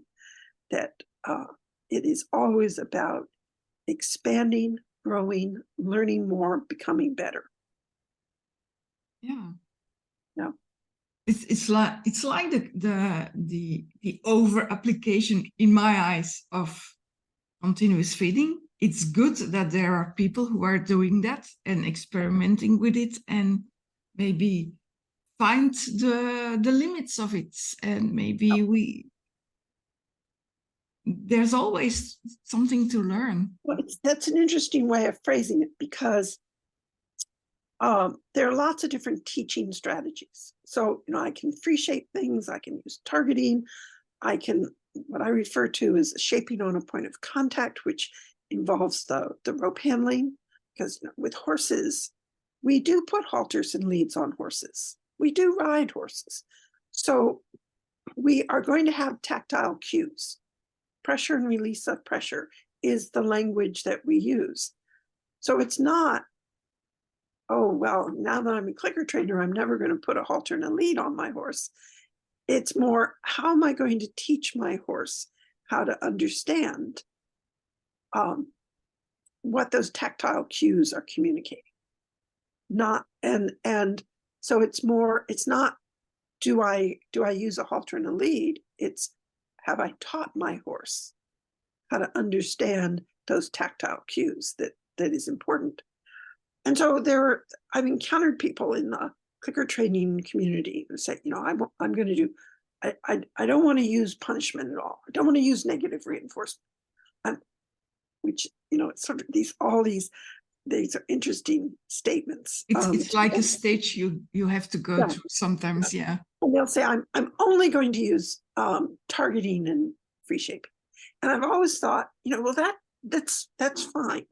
That's interesting. If you want to see how far you can go with a horse using just targeting, I think that's a great project. And I suspect that you will learn some really valuable things that we can all benefit from when you become such a specialist. But if you say to me, I'm only going to use targeting because everything else is wrong, then I have a problem.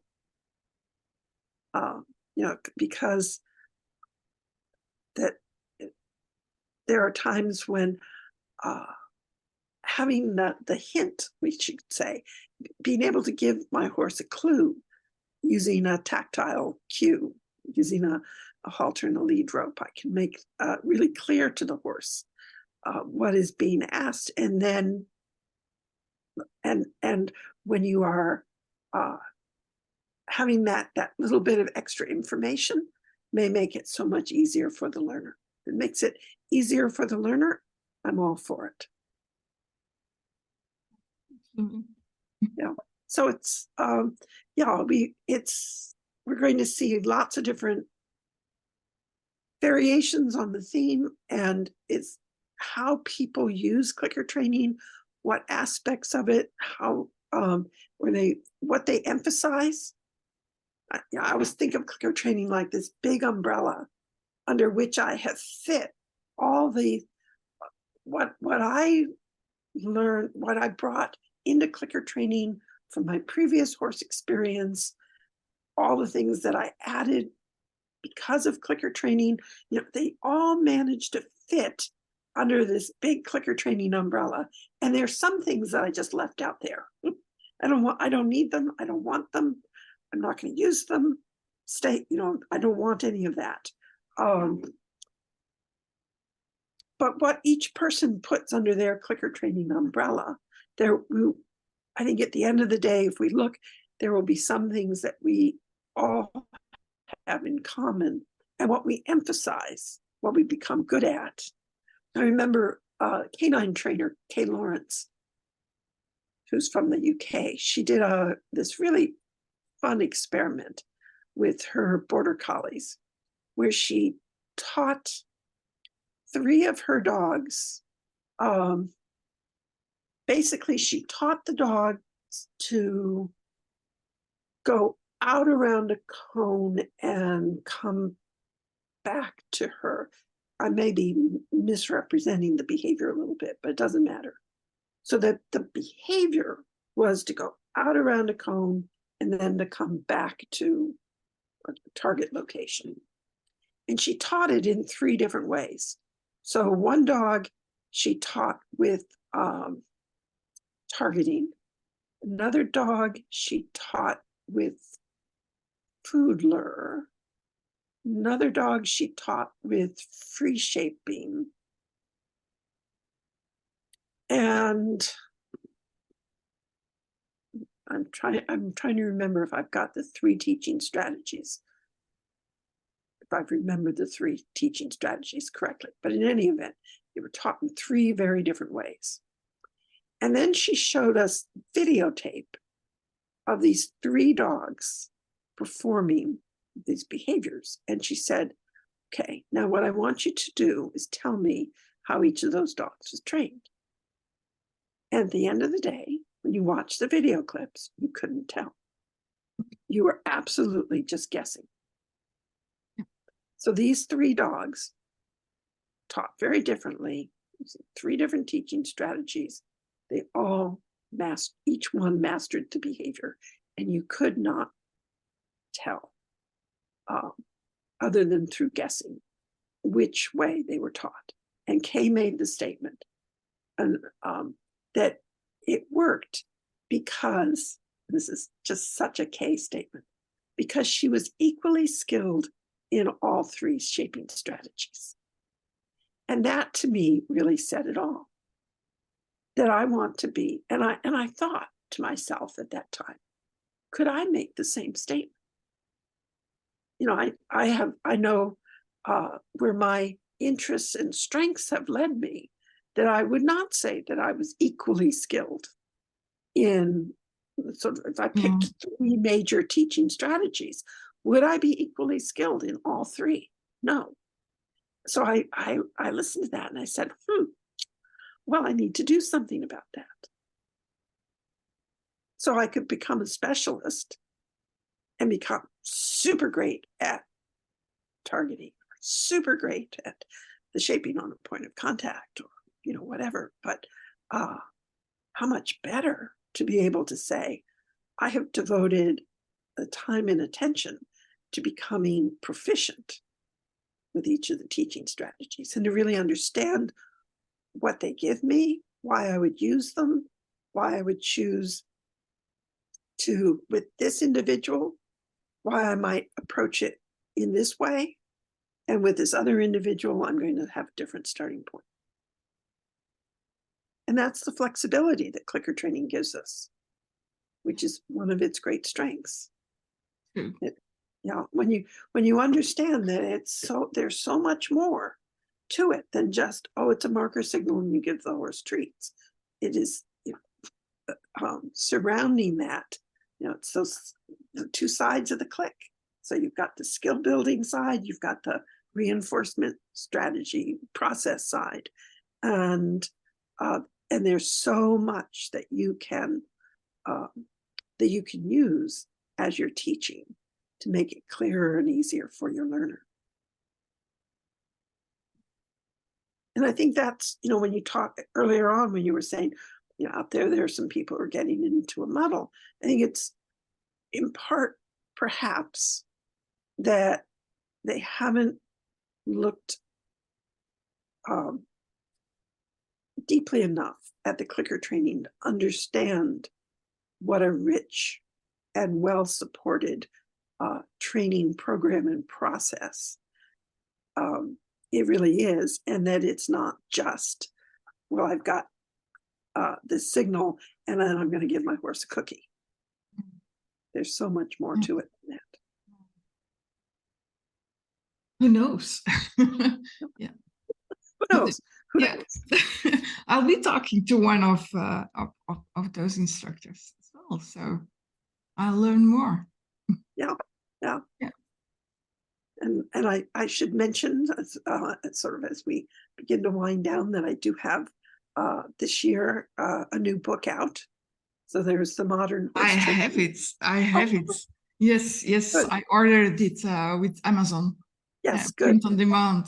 Great. Yeah. Yes. Where is it? Yes. Yeah. A thick book. Yes, it Yeah. is. It's a very thick book. Yeah. So it's, I think it Where did I provides leave a it? really good Right. summary for where we are now. This one. This one. Yeah. Yeah. Yes.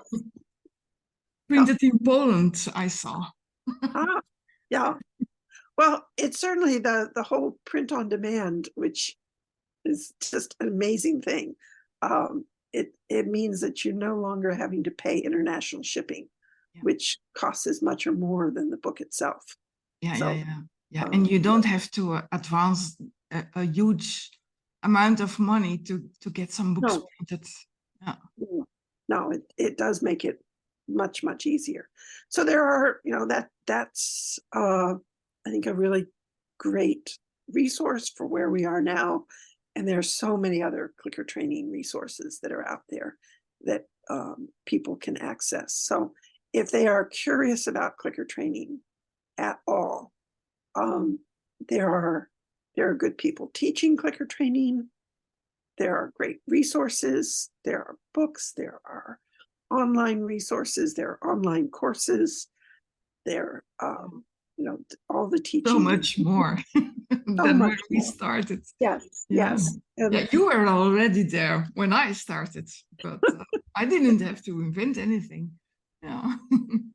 Well, we're all But inventing. still, I felt like I was the only one in Belgium, and I Yeah, made so many mistakes. Yeah. yeah. But when you experiment, there will be things that you get right and things where you say, oh, I guess I won't do that again. Just blew up my laboratory. Won't do that again. But Yeah, yeah. And that's it. So now there's more support and structure, I think, in terms of getting people off to a good, solid start that allows them then to experiment. yes. Yeah. And it's always a study of one. So when I like the instructions where I tend to start with the horse in a small paddock or a stall with a stall guard across the door. Well, if I've got a wild caught Mustang, I'm not going to be starting that horse in exactly the same way that I start a horse who's well socialized to people. And, so it's always a study of one, and we have to adjust and adapt for each horse, but you're doing it guided by principles, the principles of training. So it's not hit or miss. It's not, well, let me try this, let me try that, let me throw enough spaghetti at the wall, something will stick. You are grounded in core ethics, where you are looking out for the welfare of the individual, and you are very much guided by principles. And my core, one of the guiding principles is safety always comes first for both you and your horse. Well, if safety always comes first, that eliminates a whole lot of well, if you want to get the horse on a trailer, I'll get him on for you. Where's my broom and the barking dog kind of thing. There are a whole lot of things that just go off the table if safety always comes first.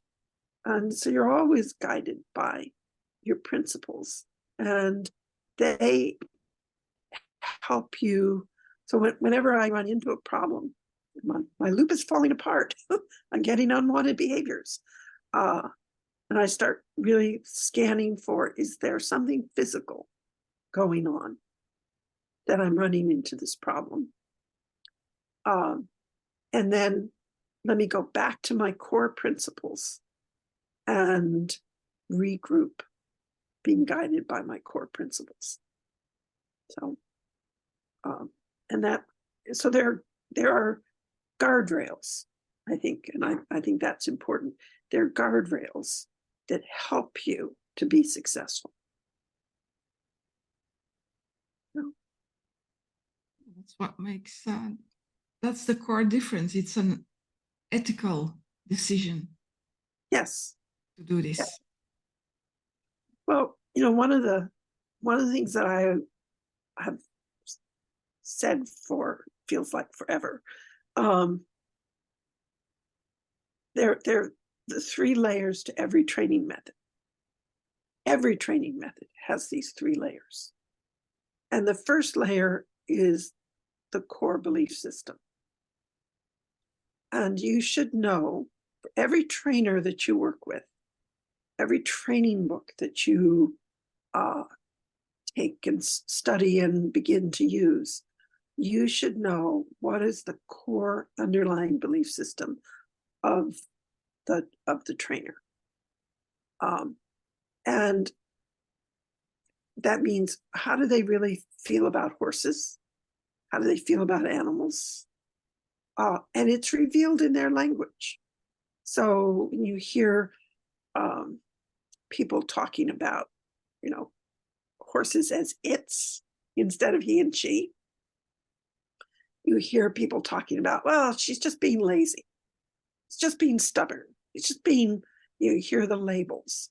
That's a huge tell in terms of some of the underlying belief system that person has. And often we are not in touch with our own core belief system.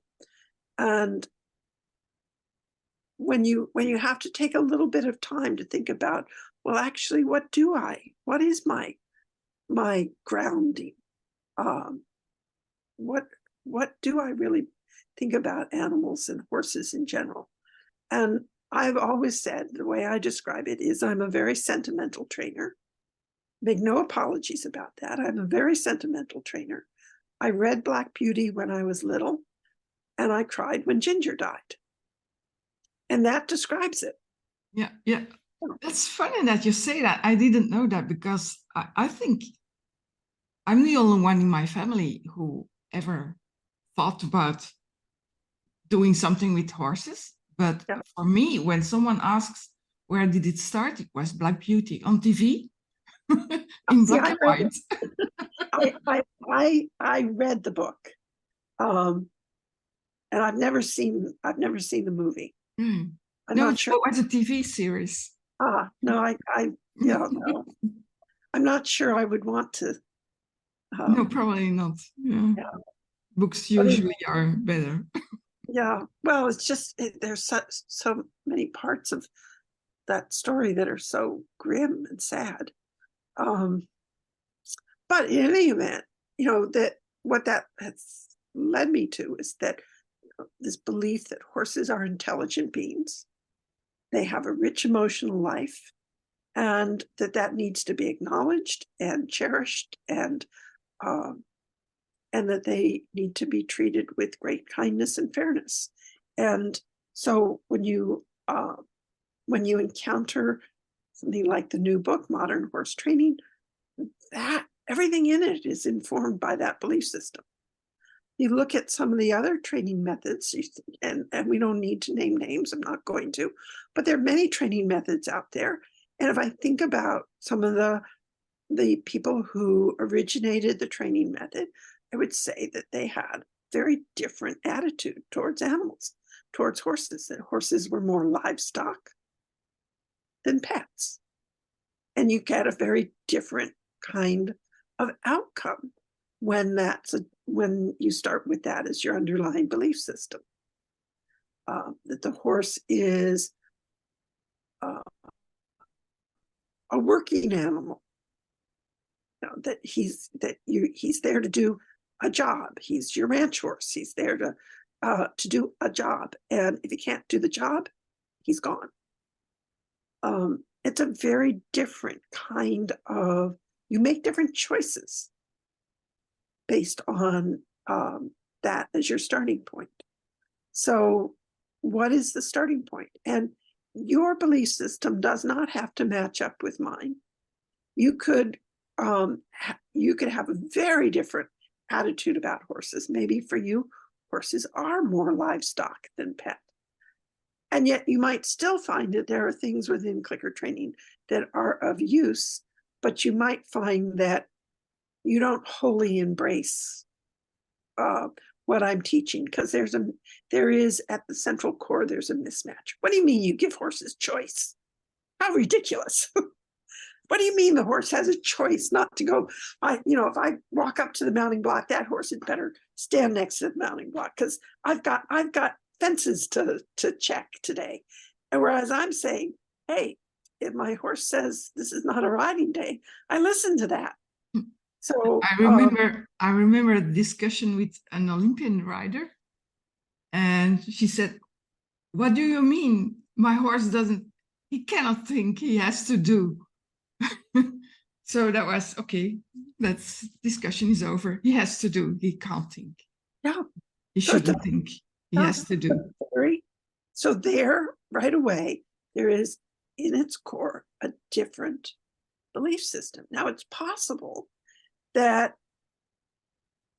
maybe with in conversation that that particular individual might remember that when they were little, that they had a very different attitude towards horses. And it's only as they have gone deeper and deeper and deeper into the competitive world that child who loved horses has been suppressed and pushed aside. And so maybe that older memory could resurface, and maybe they will discover that Peregrine always, one of the things that I've always loved is I can take him out into the arena, leave him in the middle of the arena, walk over to the mounting block, and then he comes over and lines himself up. I love that. But some nights he didn't come over to the mounting block. And always when that happened, I would take his temperature, I would check his feet. There was always a reason, he wasn't feeling well. And somebody from the outside looking in would say, well, this is ridiculous. You're just teaching him that he doesn't have to go to the mounting block. And if that were the case, then, because I don't ride it, and I say, oh, let me go. This isn't a riding night. It's not a riding night. But what invariably happens is the next day when he's feeling better, he goes right over to the mounting block. So I'm not teaching him to avoid the mounting block. What I find is that if anything, he's more enthusiastic about the riding because he wasn't compelled to ride on a day when he was feeling a little colic or his feet were bothering him or whatever it was. And so maybe as they discover that their competition horse actually is even more eager to work when they allow that choice to come into being, they can then also remember that when they were little, they loved horses. Not what horses can do for them, but they loved horses. Who knows? Who knows? Sometime, ever. Maybe, yeah. I don't know. It must be 70 or something by now, so. Yeah. And, who knows? Because that's an important remembering, is to go back, when you were little and you cantered around your backyard or whatever it was, that before you were deeply indoctrinated in, trained by the horse training world that you encountered, what was your core belief? And to go back and remember that is important. So, all right. I think we've been talking for 2 hours. Yeah. Well, you Well, it's have easy been to talking do. for 2 hours. It's easy to do. I mean, you start. Yeah. Because I favorite- listen to you, Curiosity, and that's that always goes on forever as well. Yeah. Well, it's But more it's fun good that for way. my long distance riding. Yeah, Yeah. Yeah. It's more when I fun to drive feel as to. though you have had time to have um, to delve into a conversation enough that it's not just a trivial Mm, conversation, but there's something there that hopefully is of interest for everyone. And that whole, remembering that the child in all of us. I mean, that's so my current project now is one of the things I've always done is I like children's books, and I've written children's books, and um, I have about 10 children's books waiting for me to publish them, and so I brought one that's out. needed. Yeah, Yes. it is. So the first one just came out a few weeks ago, actually. Oh, okay. Yeah. That's Teddy's to the Rescue, and there are 5 books in that series, and then there are other books that have come because I think I think we need to remember what we dreamed about when we were little, and we need to remember the how much we believed in the possibility of magic. And So to keep that close to our hearts when we grow older. yeah, absolutely, absolutely. So lots to do. Yes. Lots. Yeah. So did Yeah. we cover all the questions that Well, you said? Or? probably somewhere there are probably some. Yeah, I think I just want to show where people come from, where names come from, where ideas come from. So different inputs. Yeah. Yeah. Yeah. Well, it's great to have the opportunity, and if you're seeing people who are out there who are doing neat work, you should do please drop me an email to say go look at what this person is doing. They're doing fun things, because it's really easy. I do not spend time on social media. I don't like Facebook. I don't trust Facebook, and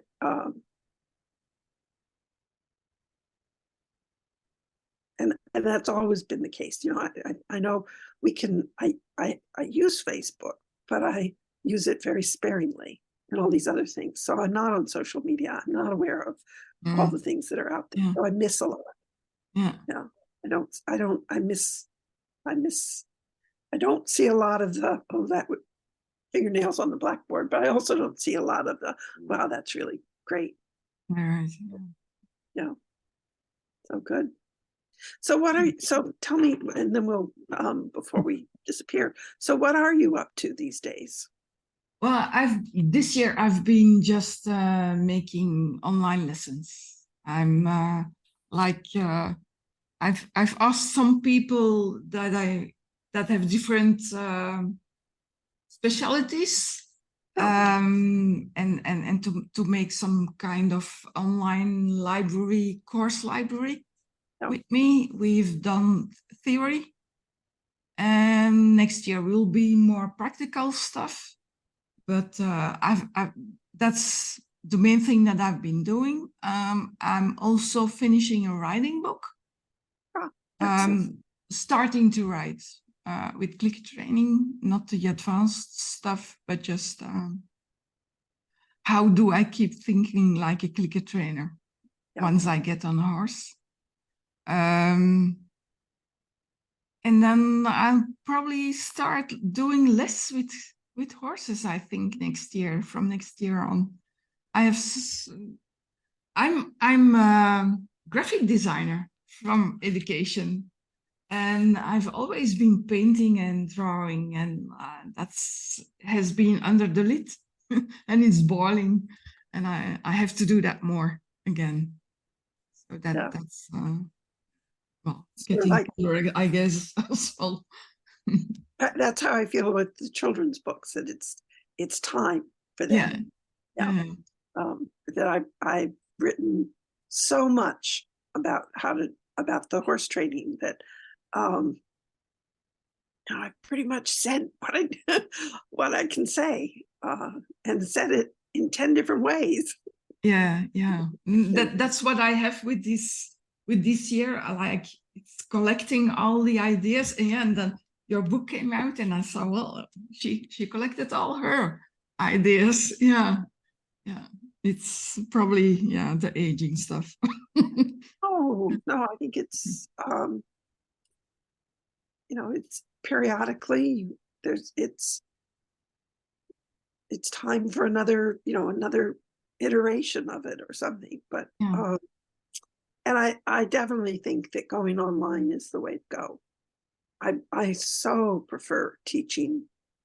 It's an odd thing. I did not think that um, teaching horse training via Zoom would work.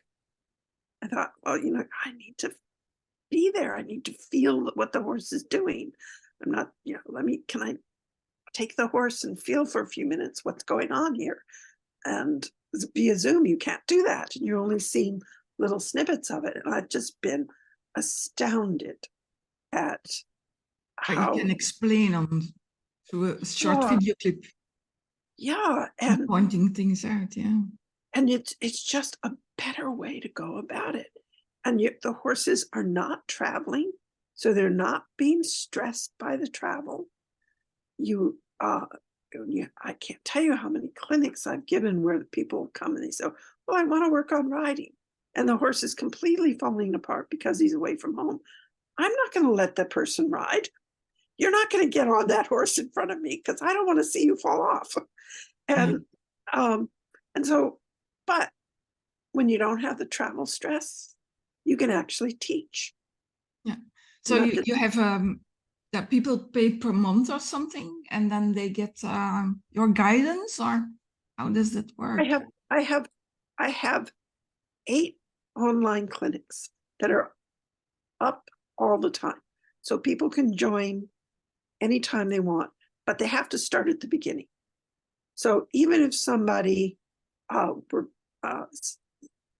they might be people I've worked with over a long period of time, I have them start at the beginning because there will always be details that they've forgotten, that they overlooked, that when they were learning it, that detail hadn't coalesced as strong, whatever. I want them to start at the beginning. And then they move progressively through the clinics. And every month we have a coaching session. And then through the month, they can send me video. And then I send them back via email. I send them back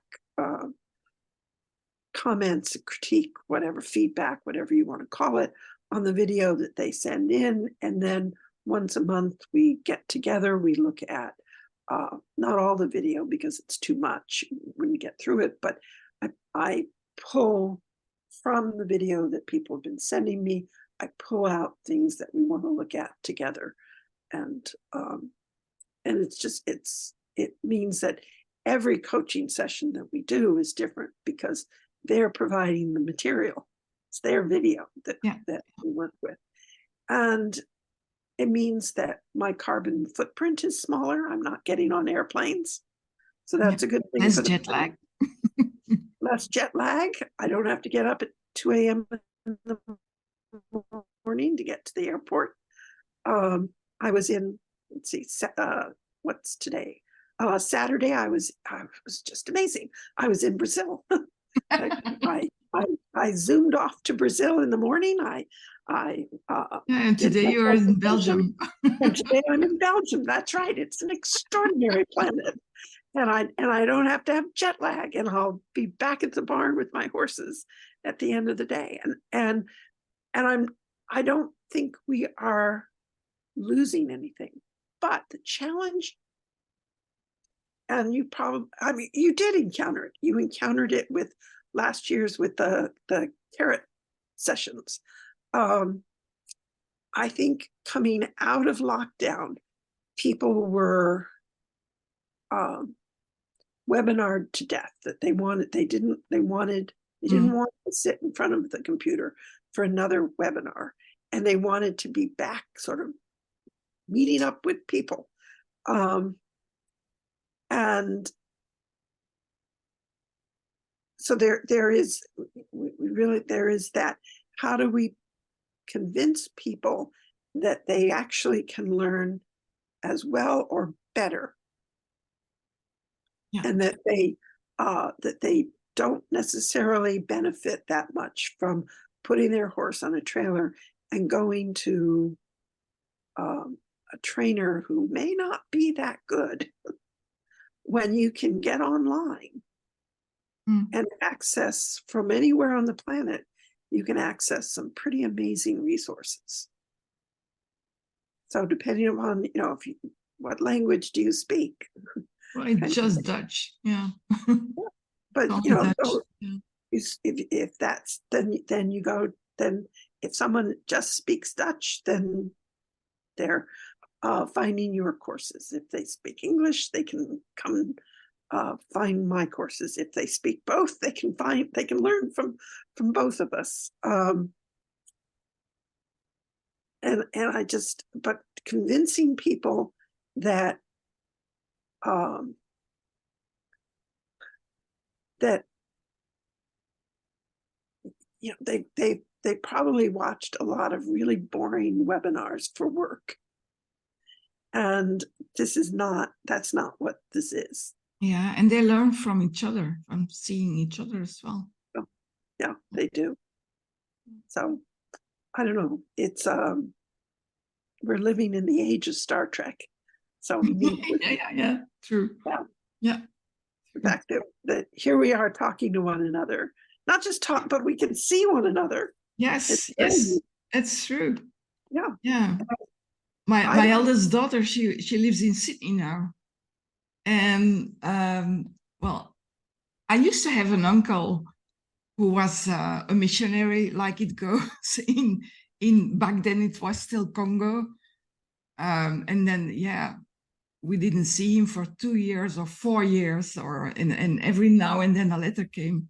But my daughter, who lives in Sydney now, when I talk to her with WhatsApp, I have better conversations with her on WhatsApp than with the other daughters who live nearby, because they jump in and out and they have the kids, and I see them, but the conversations I have with Linda, with the eldest, are more, well, it's different, of course, but still.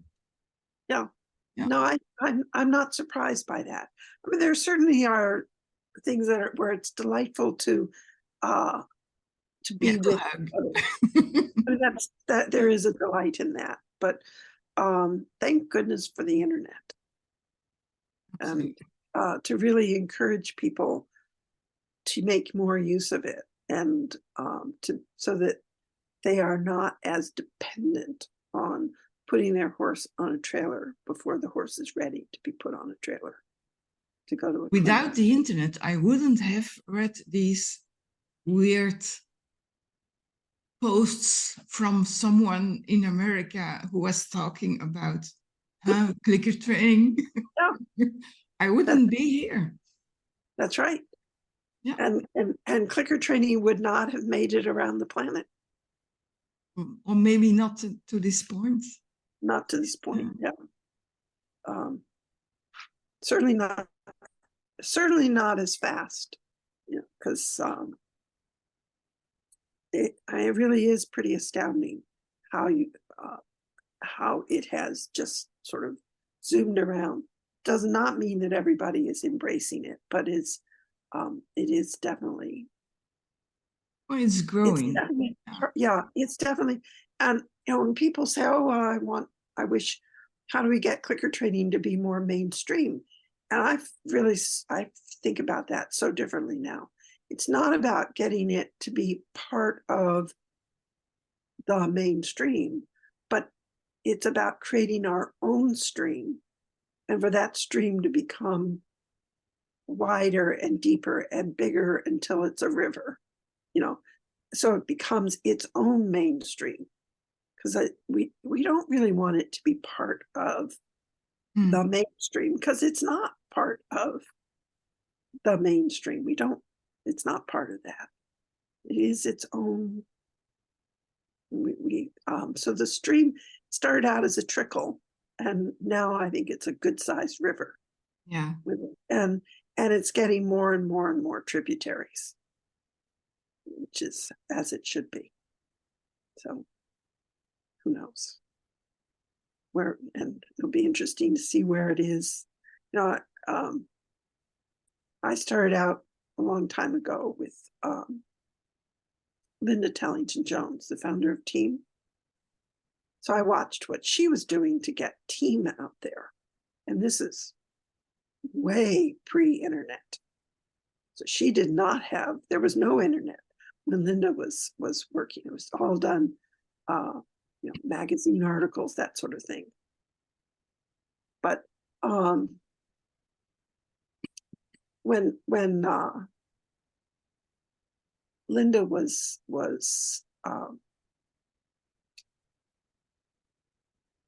the thought is just sort of escaping. Come back. What she was doing, yeah. Yeah. But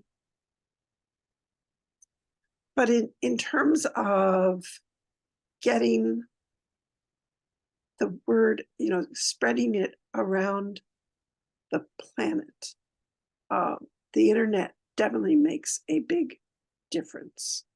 And there was a piece about Linda that was significant, but it is gone.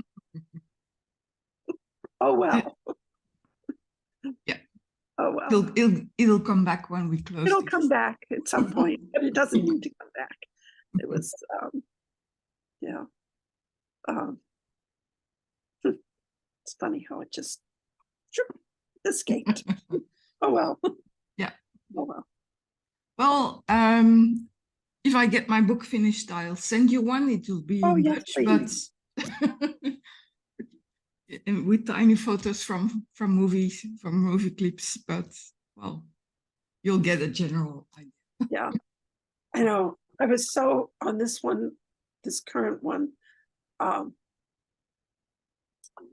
It was. I'm not doing another book that has a lot of images in it, because it just adds so much to the work, as you know.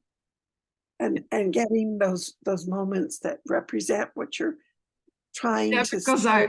I remember, like, I have movies from training, from lessons, and I remember moments. Yeah. And then I have to go back through those movies, and yes. Oh my god, that's what's slowing the publication date. Yeah, absolutely. Hunting through stacks of hard drives to find what horse, what clinic, what video was that in, and then do I actually, did I remember? Yeah, okay, this one is good. And then when you pull stills, you can't get it right. Yeah. It's not, even with modern cameras, it's still not the same as photo in terms of clarity. But with photos, it's so hard to get. If you want to show that moment, the clickable moment, not a fraction of a second before or a fraction of a second after, but right that exact moment, it is so hard. So I was very relieved when I said, all right, I'm not going to go heavy into images. So I really and I have too much text as well, so I don't have that. Originally, I had the idea of a lot of photos next to the text, but I talk too much in my books, just like you do. Yeah. Well, I think sometimes they need to explain. I can't forget this. I should mention this. Yeah. And and sometimes there is value in the images, definitely. But sometimes there's more value in the images that we make in our minds. So, who knows? Because then it's with your own horse. Then. Yeah. Yeah. And even if you show really, really, really good moments, it's just one variation, one iteration. And is that enough to really illustrate a point? I don't know. But it's exciting that you've got a book coming, so it's good. I started writing it like 13 years ago or something. And I'm actually glad that I didn't write it back then, because it's a different book now. Yeah. Why? What's changed for you? I connected more things. Everything is everything else. Yeah. So that's more my own personal insights, I guess, in the process has been growing, and it's still growing, of course. But yeah, the way I explain things, the things that are important, the things not to forget. Right. Yeah. And then once you start writing the book in your head, then you need apparently 13 years to get it on paper. Yeah. There are some projects that are like that. And then at some point you just say, okay, time to finish it. Yeah, well, actually, I did write the book 13 years ago, because I was thinking I should explain some of the learning theory. And that was that introduction became then 350 pages or something. So I thought, well, let's publish that, and then afterwards I'll start the writing part. But yeah, so that happened eventually now. Yeah, there is just always more to be. Yeah. This too, this book too that I'm writing now, I have thrown out so much. Yeah, it would have been 1,000 pages. Yeah. Well, or 3 volumes. Yeah. This actually should be 2 volumes, but yeah, well, you thought that probably as well. But well, yeah, it went to Belgium as well, so. Yes, that's right. It's in a large font. If I made it a smaller font, it would be a thinner book, but then nobody would be able to read it. So who knows? But I think that's exciting. So I will look forward to having your writing book. That would be exciting. Good. Well, me as well. to see it finished. Yeah. Yes. Yeah. Well, I'm getting to the last photos that I have to get in there. This week, probably next week, and then the second week of November it goes to the printer. So it's very close. Yeah, very exciting. I have to finish it, because if people aren't pushing me, I wouldn't. I would say first this, first that. So yeah, it's about time. Yep. So it'll be out in time for Christmas? Yes. Excellent. Very good. Good. Well, I must get going. Yes. It's yeah. All right. But it's been a delight, and a real delight. So thank you for including me. Yeah.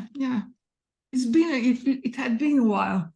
Even with the dressage webinar, the timing wasn't right for me then as well. So this worked. Yeah.